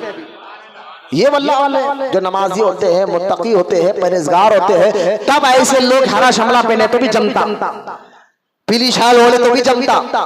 ये गंजेटियों को देखकर अपने वली को न बचाने। आप देखो वलियों की शान बदअकीदा जो है ना, इनको देखकर देखो ये होते गंजेटियों को बताकर, बेनमाजियों को बता, ये होते वली, ये होते। मैंने कहा इनको छोड़, हम उनको मानते ही थोड़ा ही वली है। लेकिन जो आलिम बाअमल हो, सही सुन्नी अकीदा हो, आलिम हो, मुत्तकी परहेजगार हो, खौफ खुदा रखने वाला हो, जो सखी हो और सिवाय अल्लाह के किसी का वो मोहताज ना हो। अल्लाह वाले क्या करते, सिर्फ अल्लाह ना, अमीरों के घर पे नजर नहीं आते। निजामुद्दीन वाले की जिंदगी पकड़ देखे, सारी जिंदगी किसी अमीर बादशाह, निजामुद्दीन वाले ने अपनी जिंदगी में 4 बादशाहों को देखा, और चारों बादशाह खिलजी दौर था, अलाउद्दीन खिलजी, जलालुद्दीन खिलजी, मोहम्मद बिन तुगलक, ये सब तड़प गए निजामुद्दीन से। हम मिलते हैं हजरत आकर, हम मिलना चाहते। बादशाह आता है हिंदुस्तान का, महबूब इलाही से मुलाकात देता, नहीं हम तुम्हारे लिए दुआ करेंगे, अपनी जगह रहो, खुश रहो। लेकिन फकीरों के पास बादशाह का क्या काम? रही तुम्हारी दुआ की बात, हम दुआ करेंगे। रहे तुम्हें कोई मुश्किल आ जाए, हम उसके लिए भी दुआ करेंगे। लेकिन हम फकीर लोगों के पास, फकीर से बड़ा वो फकीर नहीं जो रोटों में मांगते माशाअल्लाह। आज फकीर बोलते हमारा ज़हन चल जाता है, फकीर है अल्लाह के फकीर बोले तो ये रोटों पे माशाअल्लाह फिरने वाले नहीं, इनको देना भी हराम है। हाँ ये रोड पे जो धंधा बना लिए ना, रोड पे भी मंगना। याद रखे हमारा हर काम अल्लाह को राजी करने के लिए होना चाहिए। कोई भी काम आप करें, 1 रुपया भी आप खर्च कर रहे हैं दुनिया में अल्लाह की रजा के लिए करो। मैं बता रहा हूँ रोड पर जो धंधा बना लिए फकीर, उन फकीरों की बात कर रहा हूँ, उनको देना हराम है। तो असल फकीर जो होते हैं, हाँ जो जरूरतमंद है, अरे भाई जो ऐसे लोगों को मैंने देखा खाना बांट रहा, फकीरों को किसी को झुड़की मत दे, अबे ये कर रहा क्यों, किस लिए कर रहा? नाम के लिए, वीडियो बनाने के लिए? पहले अपने खानदान में देख, खैर खैरात का सबसे पहले हकदार हमारे खानदान के गरीब लोग होते हैं। पहले हकदार सदके के, ज़कात के, खैरात के सबसे पहले हकदार। ना मस्जिद है, ना मदरसा है, ना रोड पर फिरने वाले फकीर है, खानदान के गरीब लोग हैं। दीन सीखता तो समझ में आता ना। खानदान में गरीब पड़े हुए, दूसरों को गरीब ढूंढ रहा बाहर जाके। अरे अपने गरीब को देख यार, जो खानदान में नहीं मिले तो दूसरे नंबर पर पड़ोसी। ये इस्लाम हमारा कितना प्यारा है। खानदान में अगर तुम्हें नजर नहीं आया कोई ऐसे गरीब जिसको आप मदद कर सकते हो, सब अल्हम्दुलिल्लाह अल्लाह के फजल से सब है, तो आप दूसरे नंबर पर रोड पर भटकना नहीं, बल्कि दूसरे नंबर पर पड़ोसियों का हक होता है। अब पड़ोसी में तो आप समझते ये हमारे इधर घर के बाजू एक घर, इधर एक बाजू एक घर, ये दो ही पड़ोसी नहीं, इधर से 50-100 घर, इधर से 50-100 घर, ये सारे पड़ोसी में आते, एक दो घर नहीं आते। ये दीन सीखा तो आपको समझ में आता ना। लिहाजा पड़ोसी तीसरे नंबर पर या तो मदरसा या उलमा इकराम आते, तीसरे नंबर पर। तो खैर तो असल में वली को जो फकीर कहा जाता है, या मतलब ये वो सिर्फ अल्लाह के मोहताज होते हैं, और ऐसे गनी होते हैं उनके पास कुछ रहे तो भी अल्लाह का शुक्र अदा करते, कुछ ना भी रहे तो भी अल्लाह का शुक्र अदा करते, रहो तो भी गम नहीं करते, ना रहे तो भी गम नहीं करते। लिहाजा ये तमाम क्वालिटी को समझे। अब देखो उनकी शानों को अल्लाह ने कैसे बयान फरमाया। सही बुखारी में किताबुल अंबिया में हदीस है, आप सुने हदीस है, सही बुखारी किताबुल अंबिया, सही मुस्लिम किताबुत तौबा, यहाँ पर हदीस पाक है कि बनी इसराइल में हुजूर फरमाते हैं, बनी इसराइल में एक आदमी था जो 99 लोगों का कत्ल कर चुका। अब वो आदमी जो है एक आलिम के पास जाकर कहता है, भाई मेरा दिल नरम पड़ गया, मैं तौबा करना चाहता हूँ, मैंने 99 लोगों को मारा है, कत्ल किया, क्या मेरी तौबा का कबूल हो सकती है? वो आलिम थे, उनको ज्यादा मालूमात नहीं थे, मतलब आलिम नहीं बल्कि जाहिल किस्म का आदमी, सिर्फ आलिमों का होलिया बनाकर बैठा हुआ था। ऐसा भी होते हैं लोग, सिर्फ पीरों का लिबास पहनने से कोई पीर नहीं बन जाता, हरे पीरे शमले पहनने से कोई पीर नहीं बन जाता। लिहाजा वो लिबास से तो एक पहुंचे हुआ मौलवी दिख रहा था, लेकिन था कुछ नहीं। उसने कहा इतने लोगों को मार के तौबा कर रहा, चल अल्लाह माफ नहीं करता। उसको बड़ा गुस्सा आया, उसने उसका भी कत्ल कर दिया, उसको भी मार दिया, बोले अब 100 आदमी का कातिल हो गया। फिर भी दिल में तमन्ना हुई, आखिरकार एक वाकई आलिम के पास गया, आलिम के पास गया और जाकर कहा कि आप बताइए कि अल्लाह मुझे माफ करेगा, अल्लाह मुझे माफ करेगा? वो आलिम साहब कहे हाँ अल्लाह गफूरुर रहीम है, लेकिन एक काम करना, बोले क्या? जहां तू इलाके में रह रहा ना, बोले हाँ उस इलाके से निकल जा, क्योंकि वहां पर तेरे लोग संगति दोस्त अच्छे नहीं है, पड़ोस अच्छे नहीं है, सब तू गलत इलाके में रह, वहां से निकलकर फला इलाके में जा, वहां अल्लाह के नेक बंदे रहा करते, उनके इलाके में जाकर रहे, फिर उनकी सोहबत में रहकर तौबा कर, अल्लाह तेरी तौबा को कबूल फरमाएगा। अब ये शख्स घर आया, हदीस पाक है, हुजूर सल्लल्लाहु अलैहि वसल्लम फरमाते हैं बनी इसराइल के वलियों का मुकाम क्या, गौर से सुनिए। अब वो घर आया, सामान लपटा, और सामान लपेट कर घर से अभी कुछ दूर गया था, नीचे गिर के मर गया। अभी पहुंचा नहीं था वहां तक जहां अल्लाह के नेक बंदे रहते हैं, वहां पहुंचा भी नहीं था, नीचे गिर के मर गया। इतने में दोज़ख के फरिश्ते भी आ गए, जन्नत के फरिश्ते भी आ गए। अरे भाई मैं किस्सा कहानी नहीं, हुजूर की बताई हुई हदीस सुना रहा हूं, गौर से सुनिए। दोज़ख के फरिश्ते आकर कहने लगे हम इसको दोज़ख में ले जाएंगे, 100 आदमियों को मारा। जन्नत के फरिश्ते आकर कहने लगे हम इसको जन्नत में ले जाएंगे, क्योंकि मारा तो 100 आदमियों को, लेकिन तौबा की नीयत से अल्लाह के महबूब बंदों के पास जा रहा था, लिहाजा हम इसको जो है जन्नत में ले जाएंगे। ये बहस हुई, अल्लाह ताला की तरफ से हुक्म आया, एक काम करो फरिश्तों जमीन को मापो, अगर ये मेरा बंदा वलियों के जगह के करीब है तो जन्नत में जाएगा, और दो गुनाहगारों की जमीन के करीब है तो दोज़ख में जाएगा। हदीस से पाक में आता है, हुजूर फरमाते अभी तो कुछ दूर चला था, मिसाल के तौर पर वलियों का जो इलाका था वो बहुत दूर था, वो तो मरा था गुनाहगार इलाके में, लेकिन अल्लाह पाक ने जमीन मापने का हुक्म दिया, और इधर जमीन को भी हुक्म दे दिया, जमीन समेट जा, करीब हो जा, मेरे इस गुनाहगार बंदे को मेरे महबूब बंदों के करीब ढकल दे। क्यों? क्योंकि अल्लाह ने फरमाया मैं गुनाहगार के गुनाहों को नहीं बल्कि महबूबों की महबूबियत को देख रहा हूं। लिहाजा अल्लाह के हुक्म से जमीन सिमटी और जमीन मापे गई तो वो जन्नतियों के करीब था, अल्लाह ने उसको जन्नत में दाखिल फरमा दिया। अब ये हदीस बयान करने का मकसद क्या है? इस हदीस की शरह में अल्लामा आइनी रहमतुल्लाहि ताला अलैह ने बहुत 3 नुक्ते पर बेहतरीन बताए, अल्लामा आइनी इस हदीस को बयान कर, और मैंने आपको बताया ये सही मुस्लिम, सही बुखारी की हदीस, मुत्तफक अलैह हदीस है। इमाम बुखारी, कुरान के बाद सबसे बड़ी किताब का नाम बुखारी शरीफ, उसके बाद मुस्लिम शरीफ है। दोनों इमामों ने इस हदीस को अपनी किताबों में लिखा, इसकी मजबूती को भी ज़हन में रखिए। कोई आम किताबों में नहीं आई हदीस, बुखारी शरीफ में आई है। कोई आम किताबों में हदीस नहीं आई है, मुस्लिम शरीफ में आई है, और दोनों इमामों ने इसको मुत्तफक अलैह हदीस कहा, सही हदीस कहा। और इमाम बुखारी के बारे में आप तो जानते हैं कि आपने सारी बुखारी शरीफ में सही हदीस 1 लाख सही हदीसों को जमा किया। लिहाजा खैर बताने का इसकी मजबूती को ज़ाहिर रखे। अब अल्लामा ऐनी कहते हैं रहमतुल्लाह ताला अलैह, इस हदीस से वलियों के मुकाम को समझो, इस हदीस से वलियों के मुकाम को समझो। 3 नुक्ते अल्लामा ऐनी इस हदीस से बयान फरमाए। पहला नुक्ता फरमाते हैं कि सुनो, पहला नुक्ता यह है कि वो जो गुनाहगार बंदा था, वो बंदे को अल्लाह का हुक्म होता है कि वलियों के करीब जाओ, उसको हुक्म होता है कि वलियों के करीब जाओ। अभी वो गया भी नहीं था करीब, दूर था, मर गया, लेकिन अल्लाह ने वलियों के सदक़े में उसको जन्नत में भेज दिया।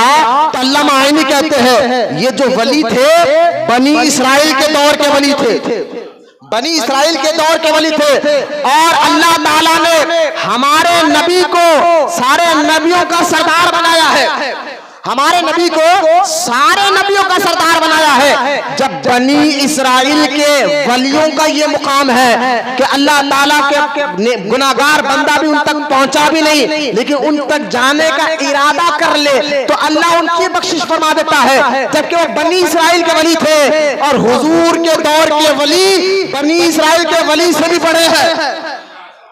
हुजूर के दौर के वली बनी इसराइल के दौर के वलियों से भी बड़े हैं। जब उस दौर के वलियों का ये मुकाम है तो इस दौर के इस उम्मत हुजूर की उम्मत के वलियों का मुकाम मर्तबा क्या होगा। पहला नुक्ता, जब बनी इसराइल के वलियों का ये मुकाम है तो हुजूर की उम्मत के वलियों का मुकाम, बोले मोहब्बत से सुभान अल्लाह। अभी ये पहला नुक्ता कि इससे पता चल कि जिस तरह हुजूर सारे नबियों के सरदार है, इसी तरह हुजूर की उम्मत भी सारी उम्मतों की सरदार है। हुजूर की उम्मत भी सारी उम्मतियों की सरदार है। तो हुजूर की उम्मत के वली सारे नबियों के दौर के वलियों से बड़ा इनका मुकाम होता है। तो उस दौर के बनी इसराइल के वली के करीब गए भी नहीं, अल्लाह ने माफ फरमा दिया। तो इस दौर के अगर हम गौसे आजम के दरबार तक पहुंच जाए, हम गरीब नवाज के दरबार तक पहुंच जाए, हम यूसुफ शरीफ बाबा के दरबार तक पहुंच जाए, हम हजरत बंदा नवाज के दरबार तक पहुंच जाए, हम हुसैनी बाबा के दरबार तक पहुंच जाए, तो वहां पहुंचा नहीं था, अल्लाह ने माफ फरमा दिया। तो सोचो कि पहुंच जाने वालों का मुकाम क्या होगा। अभी पहुंचा, ये मैं नहीं कह रहा, अल्लामा ऐनी कह रहा, पहुंचा नहीं था, अल्लाह ने माफ फरमा दिया। पहला नुक्ता। दूसरा नुक्ता आप फरमाते हैं कि सुनो कि अल्लाह चाहता तो कहीं पर भी तौबा कबूल कर सकता। अभी तौबा अगर आप कर रहे हैं घर में बैठ के करो कबूल, सच्ची तौबा। ऐसा नहीं कि तौबा का मतलब गले पे यूं मार लेने का नाम नहीं है। सच्ची तौबा की भी 3 शर्तें। क्या शर्तें? 3 है। पहली शर्त यह है कि गुनाहगार को ये मालूम है हाँ मुझसे गलती हुई, पहले तो उसको ये मालूम होना, गुनाह को गुनाह एक्सेप्ट करना हो कि गलती हुई। आजकल ये भी बहुत कम लोग हो गए स्टेटस पे गाना रख के, अरे आज के दौर में इतना तो चलता, अरे गुनाह हो गया तेरे बंदे, कम से कम गलती को गलती मान, मुझसे गलती हुई है इसका तो मान।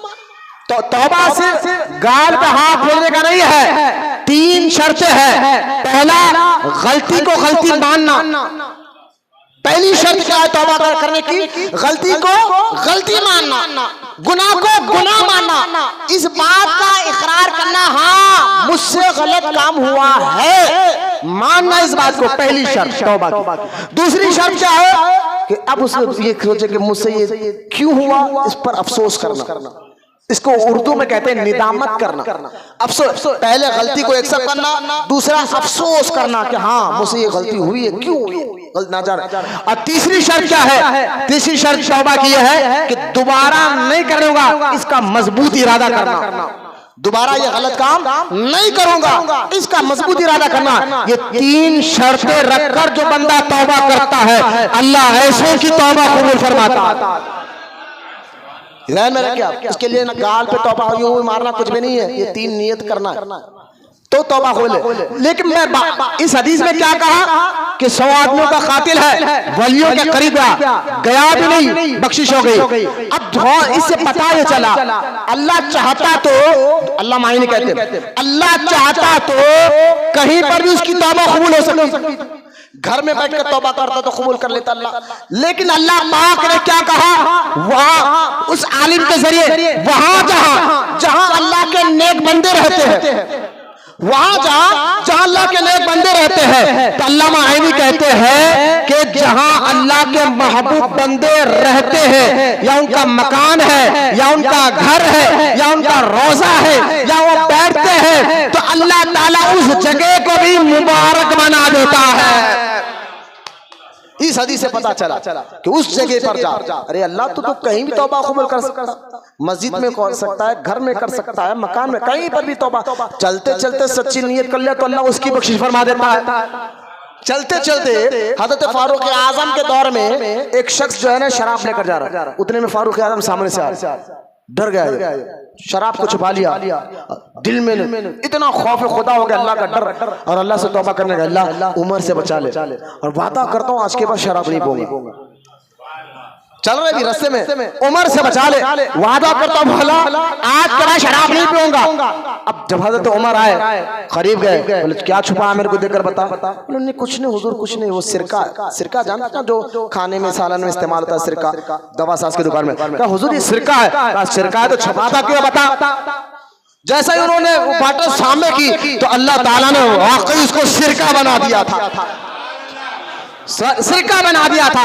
तो बताने का मकसद ये है, चलते फिरते जहां भी सच्ची नियत करके तौबा करो, कबूल करता है। देखिए अल्लाह बराना अगर मेरे महबूबों के पास आ जाओ, वहां आकर तौबा करो, तो इस हदीस से पता चला जहां अल्लाह के नेक बंदे होते हैं, अल्लाह ताला उस जगह को भी मुबारक बना देता है, उस जगह को भी मुबारक बना देता है। अब कहेंगे नहीं इसका असल, मैंने क्या, देखो अल्लाह तो अपने महबूब बंदों को बरकत देता ही है, उनको अजमत देता ही, इज्जत देता ही है, लेकिन उस जगह को भी अल्लाह इज्जत दे देता है जिस जगह पर वो रहते हैं।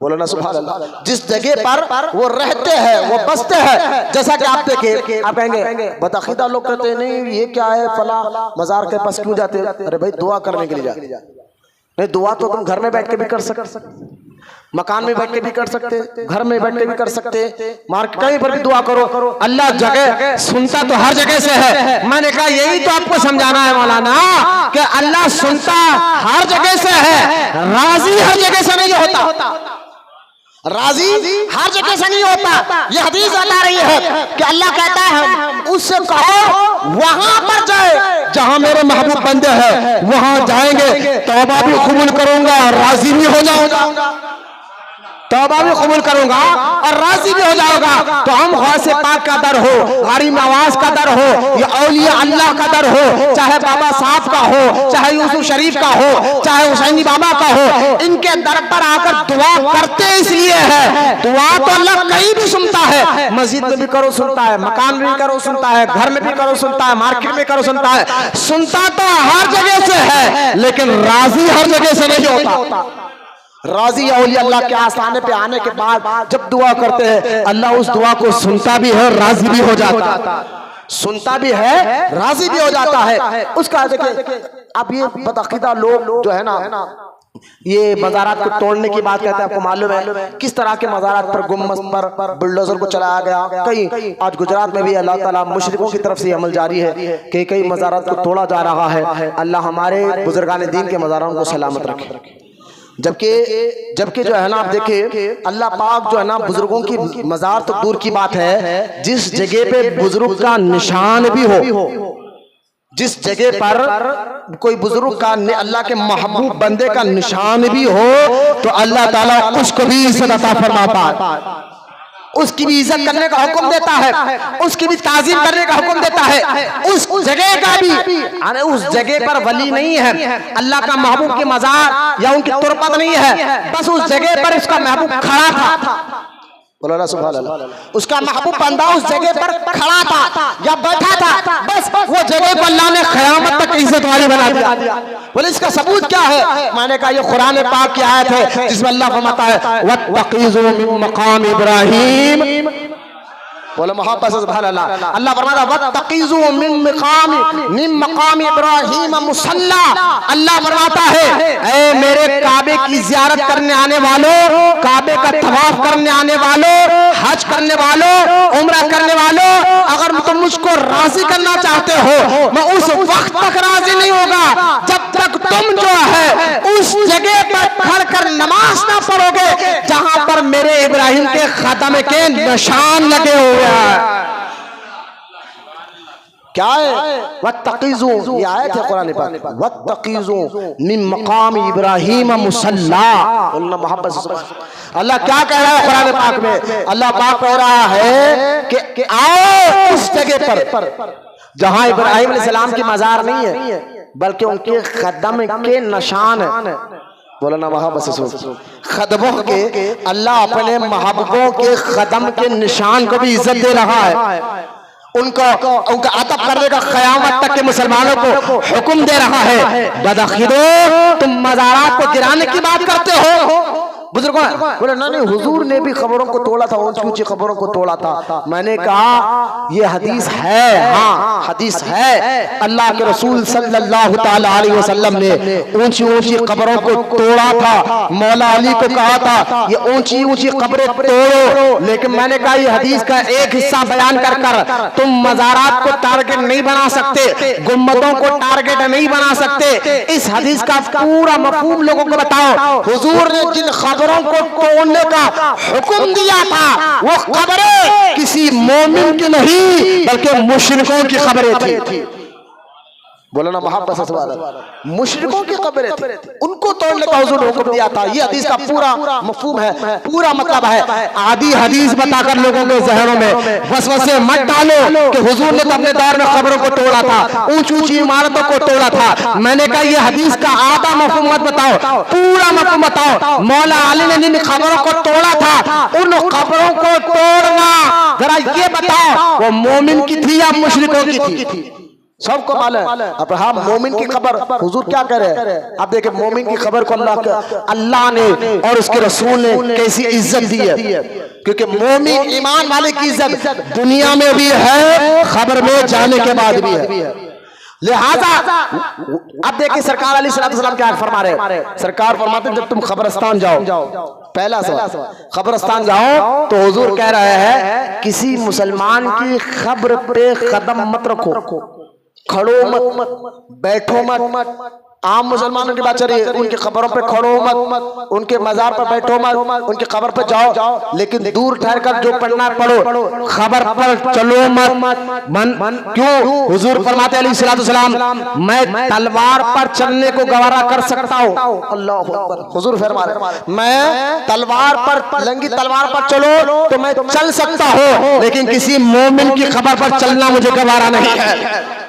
मैंने कहा हुजूर तो कहते हैं कि खबरों की इज्जत करो, उनका अदब करो। क्यों? क्योंकि सरकार फरमाते हैं जिस तरह जिंदों को मार लगने से तकलीफ होती है, जिस तरह जिंदों को मार लगने से तकलीफ होती है, ऐसा मरहूम की कब्र पर कोई खड़े तो उस मैयत को भी तकलीफ होती है। इसलिए कब्रिस्तान जाओ तो मैं अक्सर मेरी आदत रही है, जहां भी कोई मुझसे मौलाना आप मेरे वालिद की जनाजे की नमाज पढ़ा दे, तो मैं अक्सर जनाजे की नमाज पढ़ाने से पहले ये मसले बताता हूँ लोगों को। जहां पर भी जाता हूँ तो ये मसले बताता हूँ कि जनाजे के पहले तरीका बताता हूँ, उसके बाद बड़े बूढ़ों को अक्सर देखा जाता है कब्रिस्तान में गए तो किसी भी खबर पर चढ़कर बैठ गए। मैं उन नौजवानों को, बड़े बूढ़ों को भी कहूंगा खबर की इज्जत करो, अल्लाह के रसूल ने बयान फरमाया। हाँ तकलीफ होती है, आप खबर की इज्जत करो, आपके जाने के बाद भी अल्लाह आपके खबर की इज्जत करने वालों को पैदा फरमाए। लिहाजा गौर करे, ये मेरे आका का हदीस पाक है जिन खबरों को सरकार ने तोड़ा था। यहाँ खबर तो खबर है, अल्लाह ताला ने इब्राहिम अलैहिस्सलाम के खत्म के निशान की, बोला मोहब्बत सुभान अल्लाह, इब्राहिम अलैहिस्सलाम के खत्म के निशान की इज्जत के बारे में कहता है कि मेरा हज करने वालों, मेरे घर का हज करने वालों, उम्रा करने वालों, तुम्हारा हज उस वक्त तक कबूल नहीं होगा, ना तुम्हारा उम्रा उस वक्त तक कबूल होगा जब तक तुम मेरे मुकाम इब्राहिम, जहां मेरा इब्राहिम खड़ा था, उस जगह पर मुसल्ला नमाज नहीं पढ़ोगे। नमाज तब पढ़ोगे तब हज कबूल होगा। अब मुझे बताइए पूरा काबतुल्लाह हरम शरीफ जो इस वक्त मौजूदा दौर में 7 से 8 किलोमीटर तक फैला हुआ है, काबा शरीफ हरम कहते हैं उसको। पूरा जो लोग हज के लिए गए, उम्र के लिए जानते हैं अच्छी तरह, 70-80 उसके दरवाजे, पूरा हरम अभी मौजूदा फैलते फैलते 8 किलोमीटर तक फैला हुआ है। उस 8 किलोमीटर तक पूरे जगह को हरम कहते हैं। क्या कहते हैं? हरम कहते हैं ना, उस हरम जहां पर एक नेकी करो तो अल्लाह उसको 1,00,000 नेकी के बराबर का सवाब अता फरमाता है। कई बार पूरा हरम मुबारक है, तो लेकिन अल्लाह ताला ने यह नहीं कहा कि हरम में कहीं भी नमाज पढ़ो। हज कर लियो और कहीं भी नमाज पढ़ो, उम्रा कर लियो आप कहीं भी नमाज पढ़ो ना, मुकामे इब्राहिम के सामने पढ़ो। कहा मौला तेरा हरम तो पूरा काबा, पूरा हरम इज्जत की जगह है, अदब की जगह है, लेकिन मौला पूरे हरम में कहीं भी हम नमाज पढ़ सकते हैं, लेकिन तो हाजियों को और उम्रा करने वालों का नहीं, मुकामे इब्राहिम के सामने पढ़ो। वजह क्या है? वजह यही है कि अल्लाह ताला ने हजरत इब्राहिम अलैहिस्सलाम को अपना महबूब भी बनाया है और उनको इज्जत भी अता फरमाया। लिहाजा अल्लाह ताला तो अपने महबूबों के निशानों को भी इज्जत देता। अरे बात समझो ना वहां पर, तो सोचो जहां उसका महबूब खुद आराम कर रहा हो वो कैसी इज्जत की जगह होगी। इसलिए आप कुरान में एक और आयत पाक है जिसमें अल्लाह फरमाता है इन्ना सफा वल मरवा, अल्लाह फरमाता है सफा और मरवा क्या है? इन्ना सफा वल मरवा, ये मेरी निशानी है। बोला ना मोहब्बत से, सफा मरवा क्या है? आस्तीन छोड़ो, महबूबों के निशानियों को भी इज्जत देता। बोलो ना मोहब्बत से। आप देखिए अल्लाह फरमाता है इन्ना सफा वल मरवा, अल्लाह की निशानी क्या है? सफा मरवा अल्लाह की निशानी है। बोले मोहब्बत से, मतलब क्या है? उसको देखे तो अल्लाह याद आ जाए। आप बताइए सफा और मरवा अल्लाह की निशानी कैसी? कुरान में अल्लाह खुद कह रहा है सूरह हज में सफा मरवा अल्लाह की निशानी है। मतलब क्या है भाई? कोई निशानी हीरो मार्क देखे कहीं आपको जाना है तो निशानी देकर जाते ना, इस निशानी को देखो, हाँ ये जगह वहां पर है, निशानी देखकर ही तो जाते हैं ना। लेकिन अल्लाह कहता है मुझ तक पहुंचना है और कहां कि सफा मरवा की इज्जत करो। बोला ना सुभान अल्लाह। आप मुझे आप ठंडे दिमाग से आप सोच के बताइए, सफा मरवा एक पहाड़ है, इस पहाड़ है और अल्लाह कहता है ये पहाड़ में अल्लाह की निशानी है। फिर आगे अल्लाह ने कमाल कर दिया। अल्लाह पाक ने क़यामत तक के मुसलमानों के ईमान को मजबूत करने के आगे बहुत प्यारी बात अल्लाह ने फरमाई। अल्लाह ने सूरह हज में फरमाया सफा और मरवा की इज्जत वही करते हैं जिनके दिलों में ईमान होता है। मैं आयतों का तर्जुमा बता रहा हूं, सूरह हज में आप पढ़कर देखें।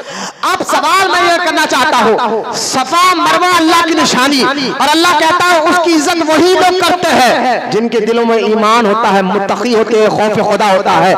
अब मुझे बताइए सफा मरवा पहाड़ है, ये पहाड़ को अल्लाह ने अपनी निशानी क्यों बनाया? तो असल में उस पहाड़ को निशानी अल्लाह ने बनाया इसलिए है कि उस पहाड़ पर अल्लाह की महबूब बंदी बीबी हाजिरा ने 7 चक्कर लगाए थे।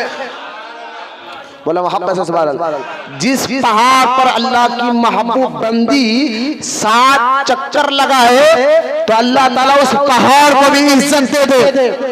बात को समझे, उस पहाड़ को भी अल्लाह इज्जत दे दे।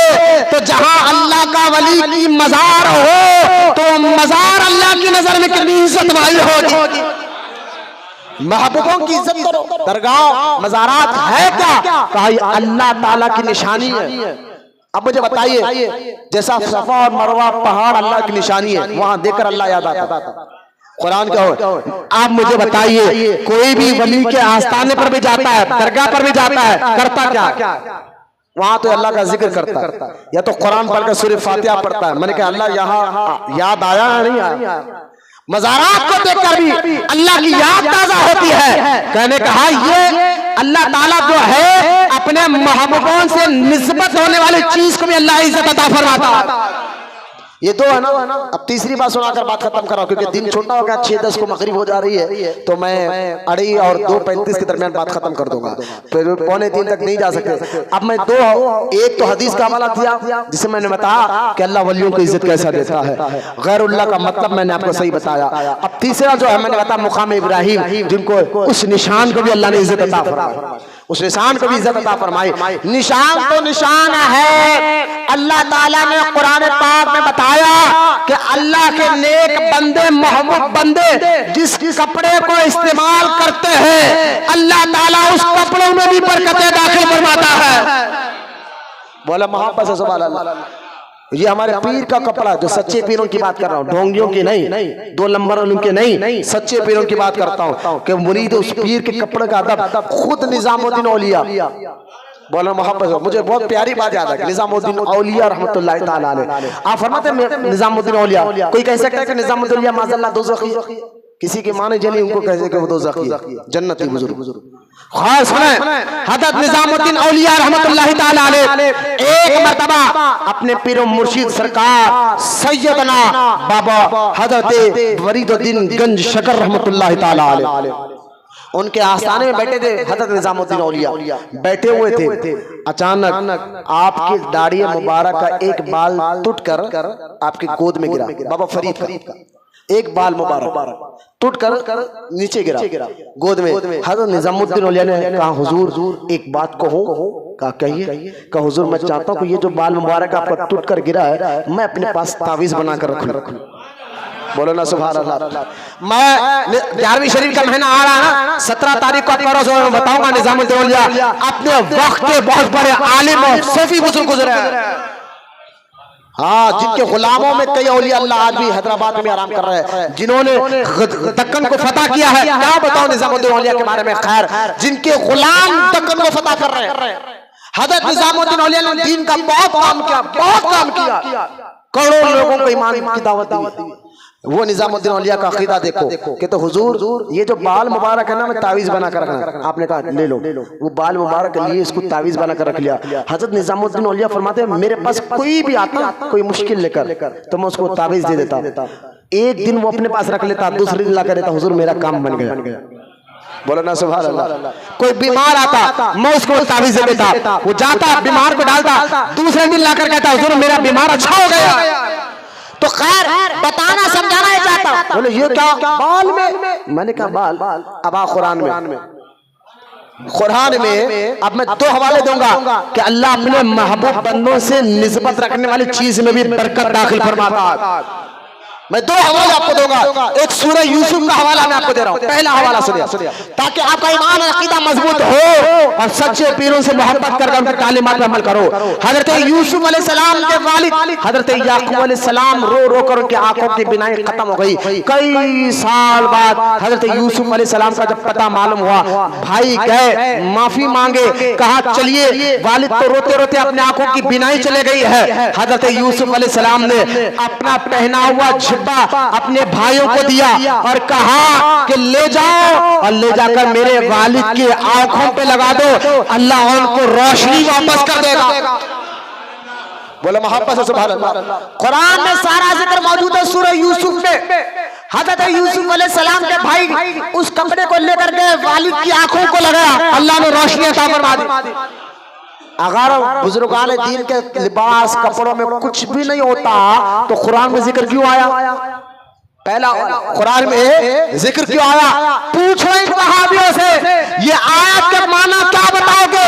जिस आयत में अल्लाह का इस खमीस हज़रत यूसुफ अलैहिस्सलाम ने कहा अपना खमीस लेकर कि जाओ मेरे वालिद की आंखों में लगाओ। अल्लाह ताला चाहता तो यूसुफ अलैहिस्सलाम को डांटता था, यूसुफ क्या कर रहे हो, शिफा मैं देता हूँ, परेशानी मैं हटाता हूँ, ये तुम्हारा कपड़ा क्या करेगा, तुम्हारा लिबास क्या करेगा, तुम तौबा करो ना। ऐसा नहीं, बल्कि अल्लाह ने तारीफ की। हज़रत यूसुफ अलैहिस्सलाम का लिबास आंखों पे लगना था, वालिद की आंखों की रोशनी वापस आ गई। अच्छा सुनिए, ये तो एक हवाला। दूसरा हवाला सुनिए, सिर्फ 5 मिनट रह गए, कौन आ रहा जा रहा उठ रहा बैठ रहा नहीं मिलता। आप देखिए, बताना चाहता हूँ अल्लाह वालों के लिबास उनके कपड़ों में भी अल्लाह बरकतों को दाखिल फरमाता है।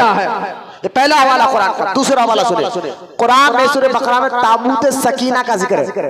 ताबूत सकीना क्या है? वो ताबूत सकीना यानी सकीना, उस ताबूत कहते पेठी को, और जो भी उसको देता था उसको सकीना यानी सुकून मिल जाता।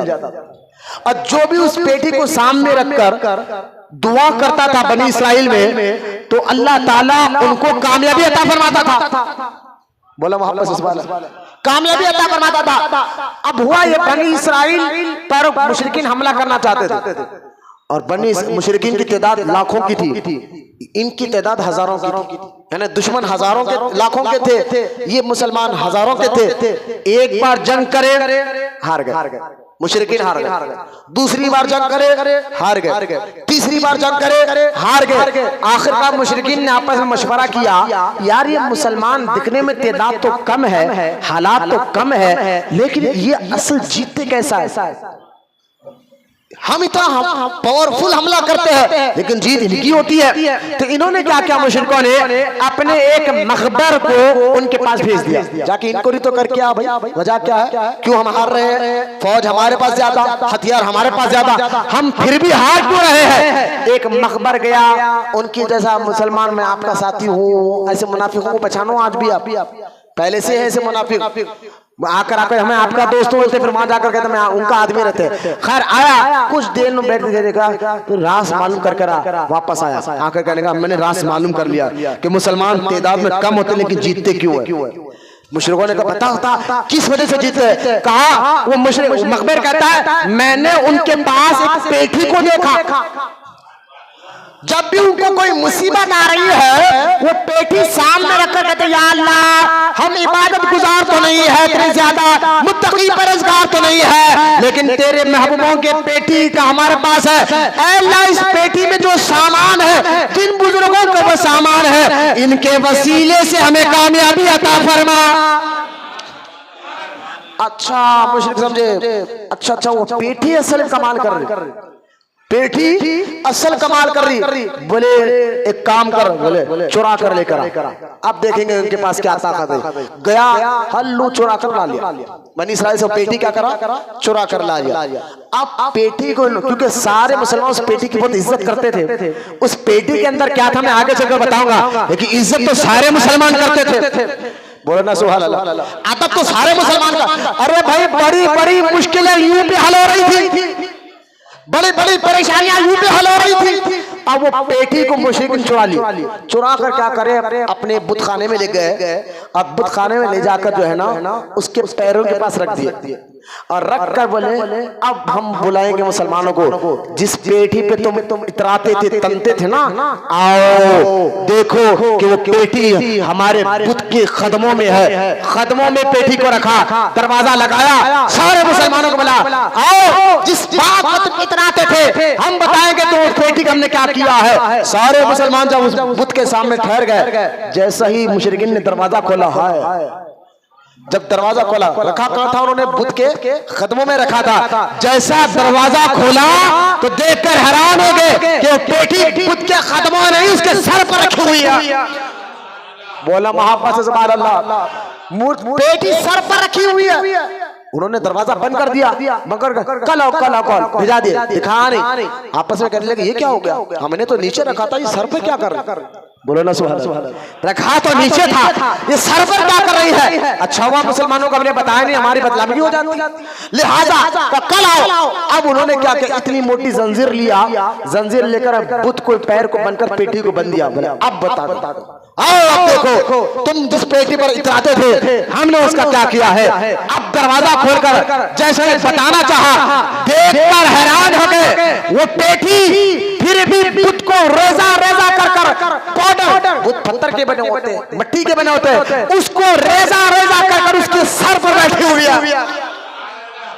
दूसरी बार क्या हुआ, बुत चीरा चूरा हो गया और उसके ऊपर पेटी। बोला मोहब्बत से सुभान अल्लाह। आप मुझे बताइए जिस पेटी के वसीले से अल्लाह ताला बनी इस्राइल के मुसलमानों की दुआओं को कबूल करता था, जिस पेटी के जरिए से अल्लाह ताला बनी इस्राइल के मुसलमानों से मुश्किलों को आसान करता था, जिस पेटी के जरिए से अल्लाह ताला बनी इस्राइल के मुसलमानों को बीमारों को शिफा देता था, जिस पेटी की यह ताकत है कि मुशरिकीन भी देखकर हैरान हो गए, परेशान हो गए कि पेटी पे हमारे बुत को भी रेजा रेजा कर दी है, उस पेटी में था क्या? बोला मोहब्बत से सुभान अल्लाह, उस पेटी में था क्या? और ये पेटी का जिक्र कुरान सूरह बकरा ताबूत सकीना का नाम आया। अब सुने, मैं नहीं कहता उस पेटी में था क्या, खुद कुरान में अल्लाह कह रहा। बोले ना सुभान अल्लाह।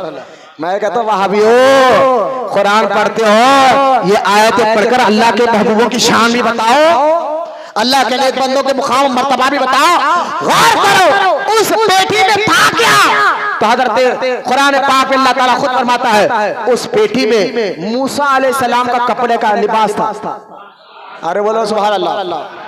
हारून अलैहिस्सलाम का भी लिबास और उनके सर का इमामा, मूसा अलैहिस्सलाम का कपड़ा, हारून अलैहिस्सलाम का कपड़ा, हजरत मूसा अलैहिस्सलाम का सर का इमामा, हारून अलैहिस्सलाम के सर का इमामा, और सुनो मूसा अलैहिस्सलाम की लाठी, बोलो ना सुभान अल्लाह। मूसा अलैहिस्सलाम के हाथ में तो पकड़ते थे लाठी, लकड़ी जो जिसको आसा मुबारक हम कहते थे, लिहाजा वो लाठी थी। और सुनो उस पेटी में हजरत मूसा अलैहिस्सलाम के नालैन भी थी, बोला सुभान अल्लाह, नालैन भी थी। मुझे बताइए जिस पेटी में अल्लाह के नेक बंदों के कपड़े हो, लाठी हो, नालैन हो, अल्लाह उसका जिक्र कुरान में भी कर दे और मुसलमानों को उसके वसीले से कामयाबी अता फरमा दे, तो जिनके लिबासों में अल्लाह ने ऐसी बरकत दी है, तो सोचो अल्लाह के नेक बंदों की जात में अल्लाह ने कितनी बरकतें रखी होगी।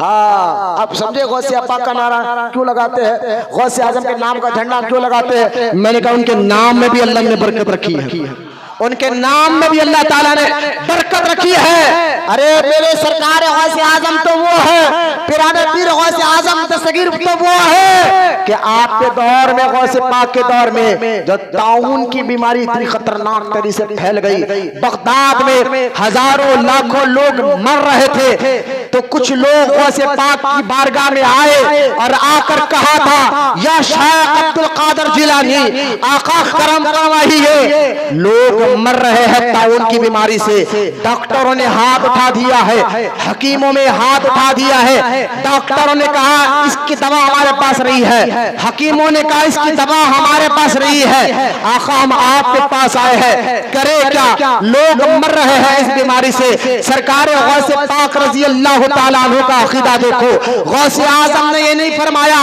कि मैं क्या कर सकता हूँ, मुश्किल तो अल्लाह हटाता है, मैं क्या कर सकता हूँ, परेशानी तो अल्लाह हटाता है, मैं क्या कर सकता हूँ, शिफा तो अल्लाह देता है ना। गौसे आजम ने ऐसा कुछ नहीं कहा, क्योंकि गौसे आजम जानते हैं जो अकीदा गौसे आजम का है वही अकीदा हर सुन्नी का होता है, वही अकीदा अहले सुन्नत व जमात का है। अरे एक डॉक्टर के हाथों अल्लाह शिफा दे सकता है, एक डॉक्टर के हाथों, फला डॉक्टर के पास गए तो अल्लाह ने शिफा दे दी, फला डॉक्टर के पास गए, मैंने कहा शिफा तो अल्लाह देता है, इतनी बात तो आप भी समझते हैं। बल्लेश रमेश के नाम जैसे डॉक्टर के होते हैं, उनके जरिए शिफा हो जाता है, तो क्या गौसे आजम के जरिए शिफा नहीं मिल सकती? क्या गरीब नवाज के जरिए शिफा नहीं मिल सकती? क्या औलिया अल्लाह के जरिए शिफा नहीं मिल सकती? गौसे आजम ने अपने लोगों को ये नहीं कहा कि मैं क्या कर सकता हूँ, गौसे पाक ने फरमाया अच्छा एक काम करो, ये मेरे मदरसा है और इस मदरसा, क्या था क्या था क्या था मदरसा, गौसे आजम ने खानखा नहीं मदरसा बनाया था। अब उसका नाम खानखा भी है, लेकिन उसमें होता क्या था, लोगों को तालीम दिया जाता। मैं बताऊंगा इंशाअल्लाह, अल्लाह जिंदगी रखा तो आने वाले जुम्मा में गौसे आजम की दीनी खिदमत कैसी रही। आज भी आपका फैजान जारी है, क़यामत तक भी जारी रहेगा इंशाअल्लाह। लिहाजा सरकार गौसे पाक ने क्या कहा कि आओ ये मेरे मदरसे के बाहर जो घास दिख रहे हैं ना, घास जमीन, इसको खा लो, अल्लाह शिफा दे देगा। बोला मोहब्बत से सुभान अल्लाह। अब जो घास लोगों ने ये कहा हुजूर तावीज दीजिए, तावीज हम गले में डाल लेते, ये क्या घास खा बोले, ऐसा नहीं, पहले के लोगों का यकीन भी बहुत मजबूत था बुजुर्गों पर। बोलो ना सुभान अल्लाह। अल्लाह पर, रसूल पर, बुजुर्गों पर यकीन भी बहुत मजबूत था। उन्होंने तावीज नहीं मांगी, उन्होंने कलिता नहीं मांगा, गौसे आजम के कहने पर कहे मदरसे की घास जो खाता वो ताउन की बीमारी से शिफायाब हो जाता। जो इलाज डॉक्टरों के पास नहीं था, जो इलाज हकीमों के पास नहीं था, अल्लाह ने अपने महबूबों के पास रखा, जो खाता शिफायाब हो जाता। फिर लोग आए कहा हुजूर घास तो खत्म हो गई, लोग बाकी है, घास खत्म हो गई, लोग बाकी है, अब क्या करें? तो गौसे आजम ने फरमाया जो मेरे मदरसे के अंदर पानी का कुआं है उससे पानी पी लो, अल्लाह शिफा अता फरमा देगा। बोला मोहब्बत से सुभान अल्लाह। जिन जिन लोगों ने इसको पानी पिया अल्लाह ने उन सबको शिफा अता फरमा दी। मैंने कहा यही तो आपको बताना चाहता हूँ। कुरान में मैंने आपको 3 हवाले दिए हैं। सूरह बकरा ताबूत सकीना का जिक्र किया है, सूरह यूसुफ हजरत यूसुफ अलैहिस्सलाम के खमीस का मैंने जिक्र किया है। अगर आ जाए तो असहाबे कहफ पढ़ कर देखो, सूरह कहफ पढ़ कर देखो, वहां तो अल्लाह ताला ने हजरत ईसा अलैहिस्सलाम के दौर के वलियों के साथ रहने वाले कुत्ते को भी इज्जत अता फरमा दी।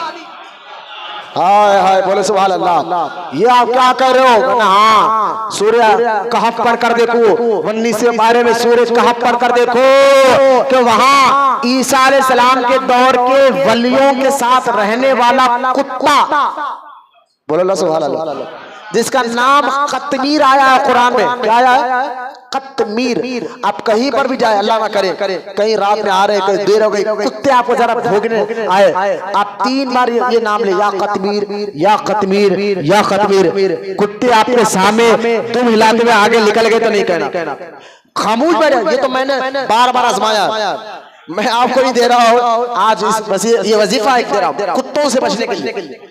अगर कुत्ते आना तो कुत्ते काटना, कई किस्म का कुत्ता, ये पढ़ लो आप, मुंह बंद हो जाएगा, कुत्ता भोगना तो दूर के बाद देखा गया भी नहीं, बल्कि आपके सामने तुम हिलाते हुए निकल जाएगा। ये वजीफा तो ये कत्मीर कौन है? पढ़कर देखे कुरान में, ये असहाबे कहफ के कुत्ते का नाम था। बोलो ना सुभान अल्लाह।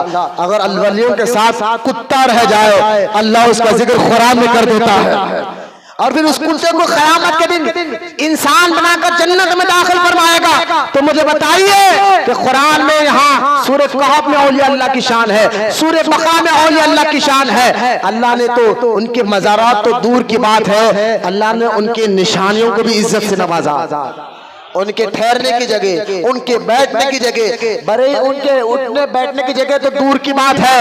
हजरत मूसा अलैहिस्सलाम के हाथ का इस्तेमाल करा आसा, कपड़े को भी अल्लाह ने ऐसी बरकत दी है जिसका जिक्र अल्लाह ने ताबूत सकीना कहकर कुरान में जिक्र कर दिया।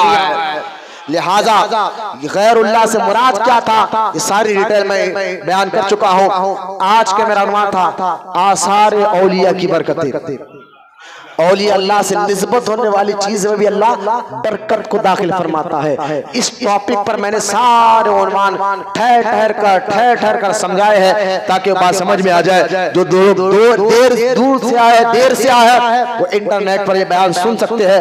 अब इंशाअल्लाह अल्लाह जिंदगी रखा तो आने वाले जुमा में हम हुजूर गौसे आजम की हयात और खिदमत पर बात करेंगे इंशाअल्लाह जरूर तशरीफ लाए। मैंने पहले कहा ना दिन छोटा हो गया है, मगरिब जल्दी हो रही है, इसलिए वक्त को देखते हुए मैं बयान पौने दिन करने बल्कि बात खत्म कर रहा हूँ। आज का ये उन्वान कि औलिया अल्लाह के आसार में भी अल्लाह बरकतें रखता है, इस पर मैंने टॉपिक मुकम्मल की। अल्लाह की बारगाह में दुआ करता हूँ अल्लाह हम तमाम को कहने सुनने से ज्यादा अमल की तौफीक अता फरमाए। अल्लाह ताला हम तमाम को सच्चा आशिक रसूल बनाए।